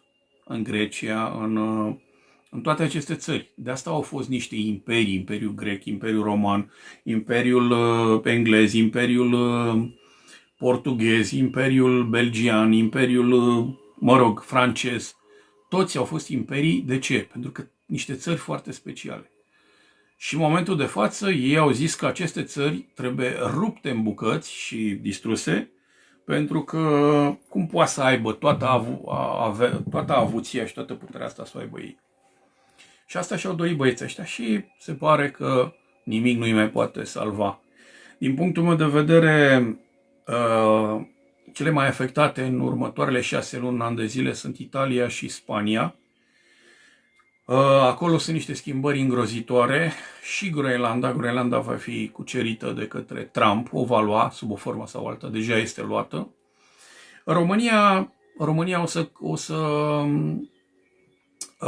eu spun că degeaba te duci, Dragoș, prin alte țări, nu o să găsești o țară mai protejată ca România. Deci, chiar dacă va fi mai greu, eu vă spun că aici va fi cel mai bine. Da? Trebuie să înțelegeți un aspect. Noi nu am fost niciodată europeni, de asta noi nu au putut să se implementeze toate acele chestii în România. S-au implementat, dar foarte, foarte greu. De ce?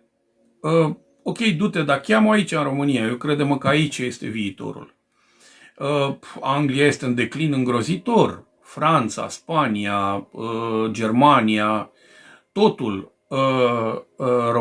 România va fi afectată, de eu vă spun doar atâta că România, bun aninte, salut! România este un stat care când toată lumea îi va cânta prohodul și toată lumea o să zică în sfârșit am rupt România, eu vă spun că atunci va interveni Dumnezeu. Și o să auziți. Normal că și Austria, tot ce înseamnă vest, e pa. În primul rând că eu nu cred că Europa va scăpa de atacul Rusiei. Și primele țări vor fi Polonia, Germania în mod special și posibil anumite baze din România. Din punctul meu de vedere, România nu are cum să scape, dar nu ocupare rusă, ci pur și simplu anumite puncte din... Știți bine că noi ajutăm Europa. Noi nu putem să dăm armament, să dăm arme, să dăm tot felul de chestii Ucrainei și noi să fim bine cu Rusia. Păi, noi nu suntem sănătoși la cap. Noi, de fapt, prin armele care le trimitem și prin banii care îi trimitem, noi omorâm cât mai mulți ruși. Și voi credeți că Putin îi place lucrul ăsta? Normal că baze militare din România o să sară în aer. Asta este... Orice strateg înțelege lucrul ăsta. Voi să nu credeți, vă spun de pe acum, voi să nu credeți că rahatul ăla de scut militar, ăla e o, să vă spun așa, ca să vorbesc ca un maestru, e o bășină. Deci ăla, în primul rând, nu e nici de apărare, nu este nici de atac. Aia este un rahat cu ochi. Deci, deci ceea ce avem noi în România, în primul rând, că este unul dintre cele mai slabe. Luați și citiți, că eu de asta vă spun, puneți mâna și citiți să nu vă faceți de râs. În România, scutul de la Deveselu și multe alte chestii pe care le avem noi, sunt ultimele rebuturi care au 30-40 de ani. Nouă ni s-a dat, ni s-a spus că sunt bune și de fapt ele erau cu 30 de ani în spate, cu 20 de ani. Deci ceea ce avem noi în România, la nivel de evoluție pe scara asta, este zero barat. Deci băieții care sunt acolo la Deveselu și la Cogălnicianu, sunt niște fiare, niște râsuri. Deci povestea asta e doar așa, de strategie. Deci am văzut niște analiști ruși și niște analiști americani care, când a venit vorba că Europa este apărată de către România, am văzut un zoom al lor și buvnea râsul când am auzit că noi datorită noi suntem aici scutul, știi? Buvni râsul pentru că cum să zic eu, în mod normal, dacă rușii vor să vină în România și să treacă prin România, să se ducă, ei n-au nicio treabă cu România. Eu vă spun, voi credeți că Trump nu știe, Putin nu știe că noi avem o grămadă de trădători? Voi nu credeți lucrul ăsta? Salut, Daniel! Voi nu credeți că dimineața la briefingul pe care îl are cu toate persoanele, toți generalii, el nu este informat de ceea ce se întâmplă în România? Credeți că el nu știe că noi avem o grămadă de idioți în România și o grămadă de slugi care s-au pus în genunchi? Înțelegeți? Fane, deci acest scut, încă o dată spun ca să înțelegeți, e o bășină. Deci înțelegeți? Și dacă este o bășină, dacă eu trag cu piatra, nu o să oprească absolut nimic. Deci luați și vorbiți cu oameni care știu foarte clar ce este acolo și o să vedeți că eu vă dau un scris, dacă la un moment dat se ajunge la un război, scutul de la Deveselu, prima rachetă care va veni spre ea este la 100 de metri în aer. Marele scut. Și o să vă dați seama că ceea ce era acolo era un mare râs, înțelegeți? Vă rog frumos, scoteți pe Daniel, că a început să vorbească rahaturi și un idiot ca încă unul aici care vine și vorbește și umilește. Nu pot cum să zic eu, că el habar n-are. El e doar o biată uiță din aia, genul ăla, ca ăia, aiuriții aia. Mie îmi plac bananele, mie îmi plac blugii. E un bulangiu care, îți dai seama, a venit și el pe acolo și dintre toți oamenii de acolo, în loc să... Una este să-ți dai cu părerea, da, domne, eu țin cu partidul ăsta pentru că partidul ăsta, uite, face asta. El, omul, primul lucru care l-a spus, mie îmi plac bananele. Păi parcă ce-ar fi eu acum dacă vin și vă întreb pe voi că sunteți bărbați, domne, ce îți place ție? Ție îți plac femeile? Îți place... Da. Adică ce relevanță are să spui mie îmi plac femeile? Păi ești bărbat, normal să-ți placă femeile. Și păi, era un grup acolo în Timișoara de câteva mii de persoane și el vine și spune că lui îi plac bananele. Voi vă dați seama unde s-a ajuns? Adică era un discurs politic și oamenii de acolo vorbeau de banane. Înțelegeți? Marian, corect până într-un punct. Dar voi trebuie să înțelegeți un aspect. Eu nu țin seama și nu spun că URSS-ul s-a comportat extraordinar rușii sau... Dar eu vă spun așa, Știți, în timpul pandemiei, hai să vă iau așa, că mie îmi place să găsesc oameni din ăștia care citesc, dar parțial. Sau văd doar o singură fantă de lumină și în partea alaltă văd așa, știi, soarele. În timpul pandemiei, știți că eu am avut vreo 6 conturi șterse atunci. Și știu mai bine decât mulți ce înseamnă. Umilit, amenințat, venim peste tine, chemăm poliția, de ce spui tu să nu se vaccineze oamenii? Pentru că e dreptul meu să nu vaccineze, da? Dacă poate să vorbească Fauci, care nu are nimic de a face cu virusologia, pot să vorbesc și eu despre fizică cuantică, da? De ce ăla e mai special? Dacă Bill Gates a devenit virusolog, da? Și spune că este expert virusolog, pot să vorbesc și eu de absolut orice, nu? Păi dacă oamenii ăia pot, eu de ce nu pot? Înțelegi ce vă spun? Adică dacă ei se consideră speciali și noi putem să ne considerăm speciali, înțelegeți ce vă spun? Plecând după filozofia asta. Vreau să vă spun așa, în Europa, știți, în Rusia, câte persoane au fost arestate în timpul COVID-ului, da? Vă dau un exemplu. Și câte persoane au fost arestate în Europa. Și o să vă spun după aia doar o singură țară. Dați-vă cu părerea așa.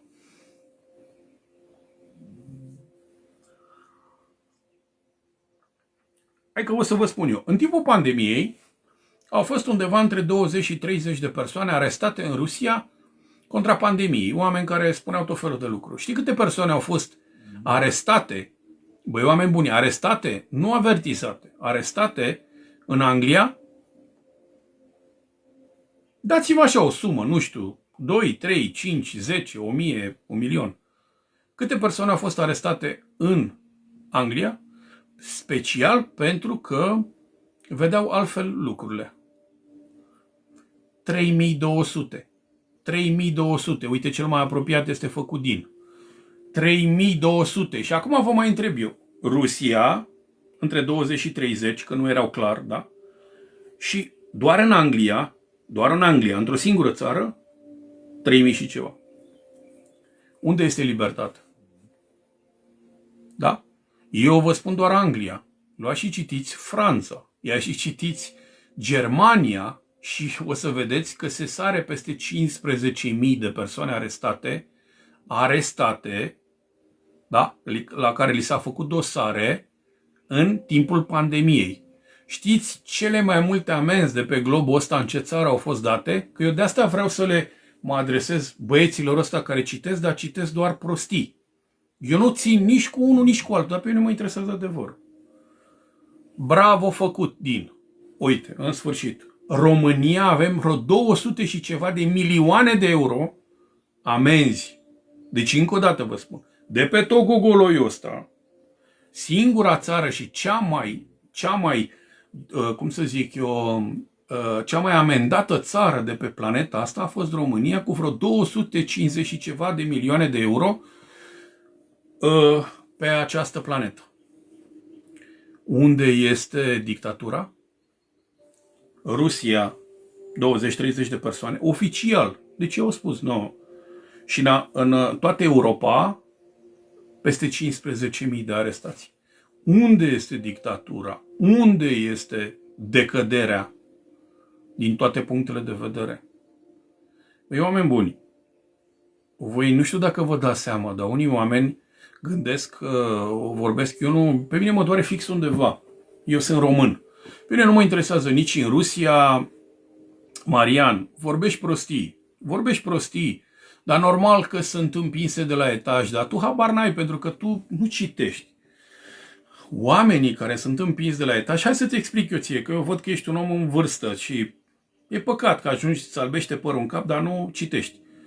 În Rusia, oamenii care sunt aruncați de la etaj, știți, este semnătura serviciilor. Hai ca să afli și tu acum, o să mulțumești. Și o să bagi la cap și o să vezi altfel lucrurile. Semnătura serviciilor, când ești trădător, ești aruncat de la etaj. Deci tu, în momentul când ești un trădător de neam și de popor, ești aruncat de la etaj ca toată lumea să știe. În Rusia se știe. Cine moare aruncat de la etaj este trădător.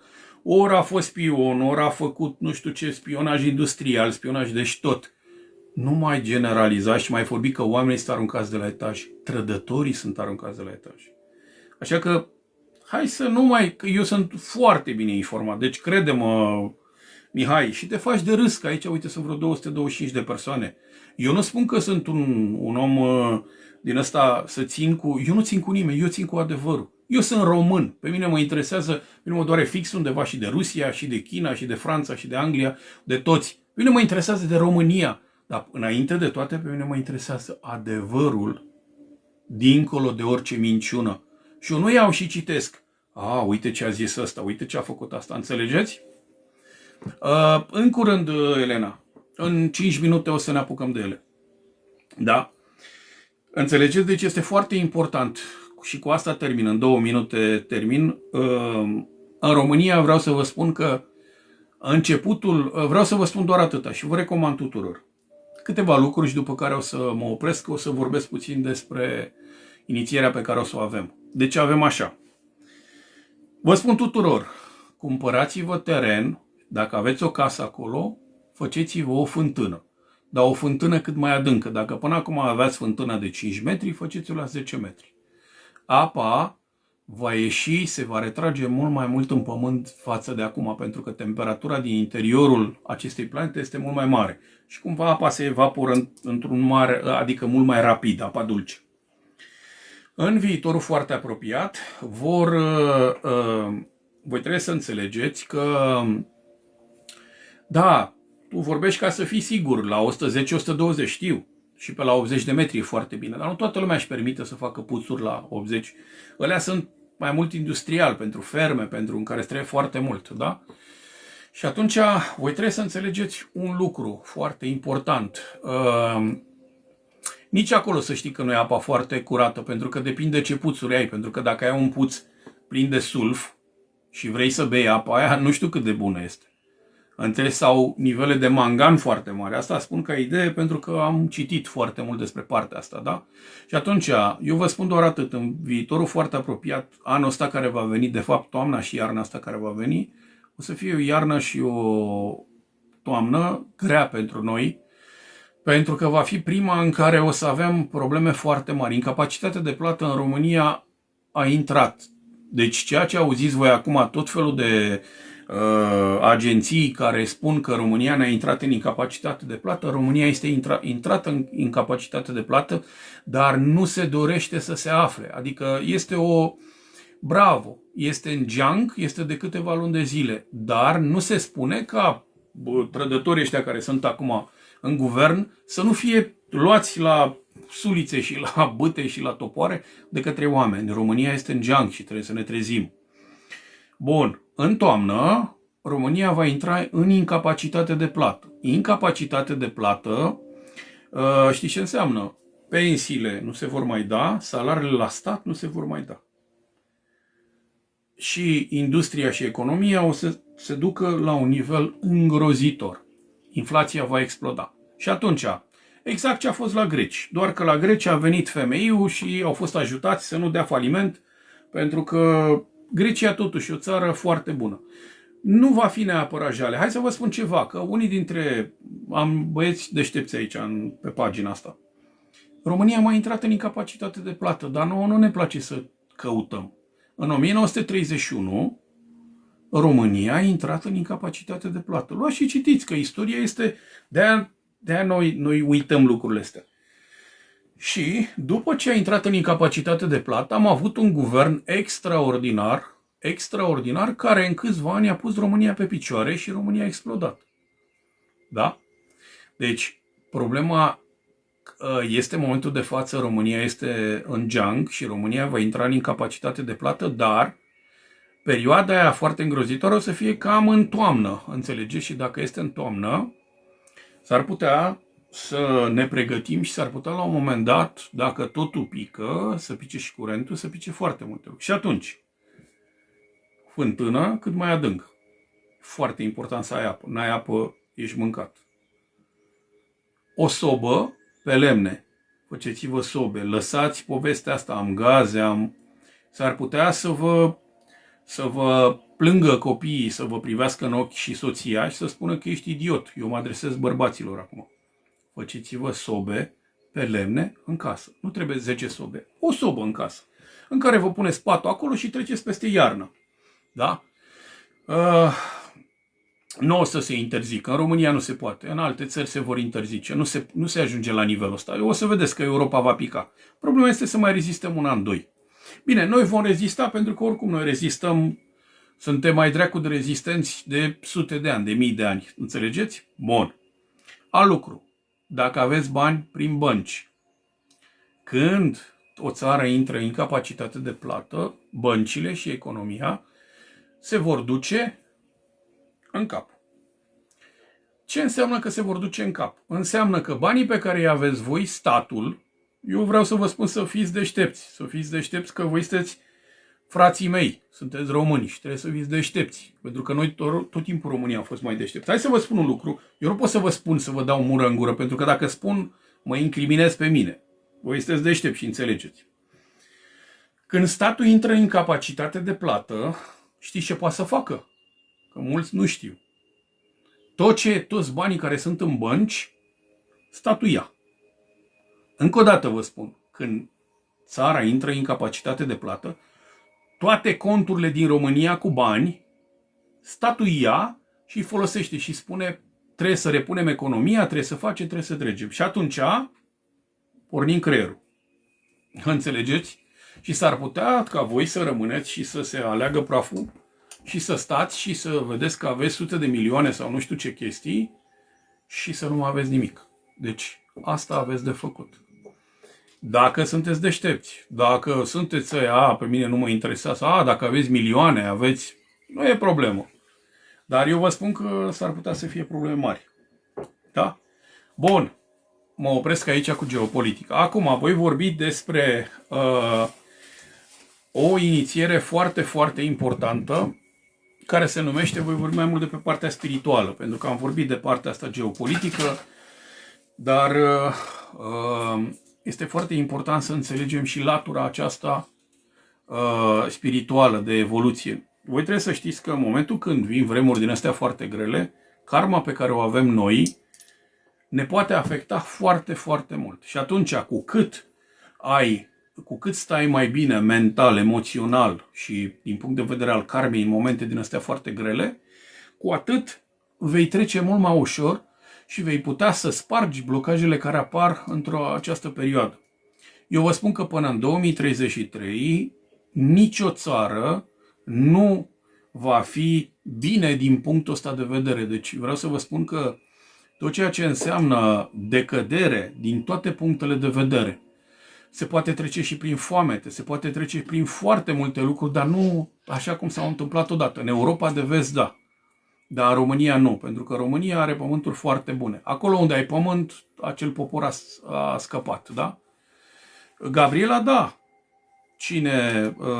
Se poate face. Eu chiar am lucrat, am avut o grămadă de elevi care au avut probleme cu anihilarea vaccinului, dar trebuie rapid. Se ia legătura, cine dorește se ia legătura și în câteva sesiuni se anihilează programele și lucrurile care au fost puse, pentru că problema nu este ce a fost introdus acolo, ci legătura pe care o are. S-a creat un string între vaccin și o anumită entitate. Aia este îngrozitoare, da? Nu există. Ba da, orice este făcut energetic se poate desface. Înțelegi? Deci nu e mare lucru. Pentru marea majoritate a oamenilor nu. Pentru că nu știu, înțelegeți? Bine, este bine și partea asta, cum să zic, o detoxifiere, dar problema este că latura spirituală, degeaba mănânci sfeclă de varză și cu rodie și cu fructe de pădure, pentru că stringul tău rămâne cu o anumită entitate, da? Și atunci, cei care doriți cheile Arhanghelului Mihail, investiția este 188 de lei. Vă rog frumos să vă înscrieți. Vă las numărul de telefon 0769 412 990. Arhanghelul Raziel se ocupă de tot ceea ce înseamnă cunoaștere, în adevărat sens al cuvântului. Este unul din serafimii, arhanghelii serafim care sunt în jurul tronului lui Dumnezeu. Și atunci acest arhanghel Raziel vă ajută foarte, foarte mult să vă să urcați din punct de vedere spiritual. Da? Moderatorii să lase numărul meu de telefon 0769 412 990, da? Cei care doriți, simțiți, vă poate ajuta foarte mult această inițiere. Inițierea o să ceapă în 5 minute din acest moment. Cine dorește, cine simte, cine consideră că este nevoie, pentru că este o ustensilă foarte bună de curățare și de racordare la un arhanghel foarte important care vă poate ajuta. Să știți că cu cât stai mai bine mental și emoțional, cu atât vei putea să faci față la ceea ce vine. Dani, nu o să vorbesc acum de autism, pentru că vorbesc strict de această inițiere, cu altă ocazie. Da?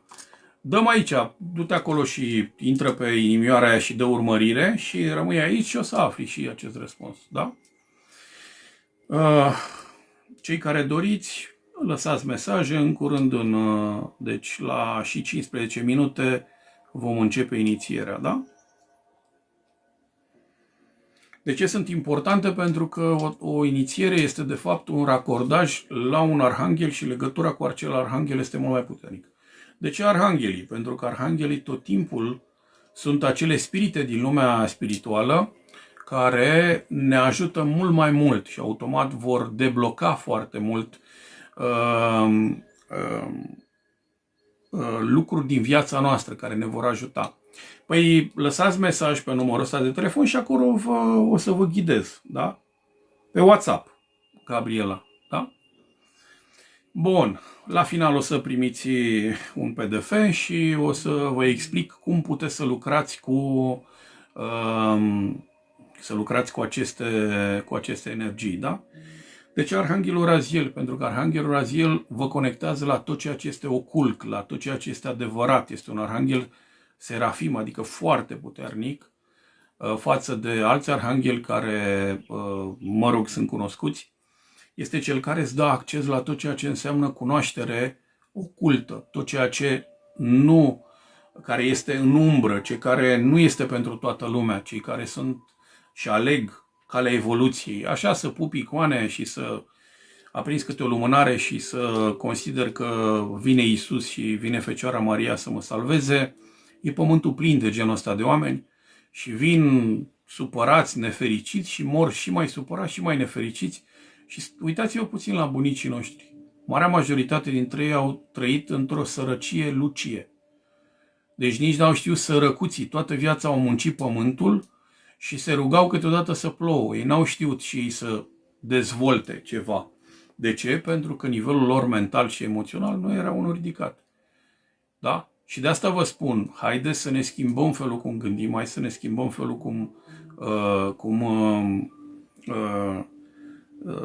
ce avem pe suflet, să avem grijă de sufletul nostru, să avem grijă de felul cum vorbim și să ne schimbăm preprogramarea pe care ne-au dat-o. Da? Pentru că foarte multe persoane consideră că totul în viața asta, lasă că vine și îmi dă Dumnezeu, îmi face. Problema este că mai trebuie la nivel interior, mai trebuie să și meriți și mai trebuie să și tu să știi cum să-ți programezi viața, să manifeste anumite lucruri. Pentru că marea majoritate dintre oamenii care au probleme cu bani, ei consideră că, păi de ce mie nu trebuie bani mulți, mie nu trebuie asta, mie îmi trebuie un loc de muncă acolo, o casă și să fiu sănătos. Și el își dă seama care este bucățica în care el este prins în viață. Ia deschide-te tu. Doamne, eu vreau să fiu abundent pe toate sectoarele vieții mele. Să fiu și înțelept, să fiu și sănătos, să am o familie minunată, să am și bani în conturi, să fiu și, să fac lucruri foarte, foarte importante, da? Dar și manifestarea trebuie să fie, să știi cum să o faci și, în alt punct de vedere, trebuie să nu ai karmă. Pentru că una este când tu gândești de la nivelul unui om liber sau să fii trezit și alta este să gândești de la un om netrezit și să mai ai și karmă. Adică, foarte important. Nimeni nu poate avea tot. Da, dar asta este o formă de sclavie, de a nu spune că ai tot. Asta nu înseamnă că eu nu pot să îmi doresc și să cer tot în universul ăsta? Păi dacă îmi dă Dumnezeu măcar 80% și merit 80%, oricum am mai mult decât marea majoritate. Dar dacă eu spun oricum nu vei avea tot, asta este o formă de sabotare a spiritului tău. Tu poate în momentul de față te manifesti din puterea ta poate 30%. Și tu zici, apoi am o casă, am o mașină, asta e tot. Și poate că dreptul tău divin în foarte multe este dublu sau triplu. Dar faptul că nu lucrezi mental, emoțional, nu ștergi acele programe și nu ai parte de inițieri și de cursuri, viața ta poate să fie una destul de banală și să stai și te gândești, Doamne, dar muncesc ca prostul de dimineața până seara și parcă nu se mai leagă. Înțelegeți ce vă spun? Eu înțeleg ceea ce spuneți voi, dar cumva învățați că în viitorul foarte apropiat, învățați să manifestați și să nu mai fie frică sau rușine să spuneți că meritați absolut tot. Merit tot ceea ce este mai bun pentru mine. Da? Bun. 2 minute după care voi închide live-ul. Da?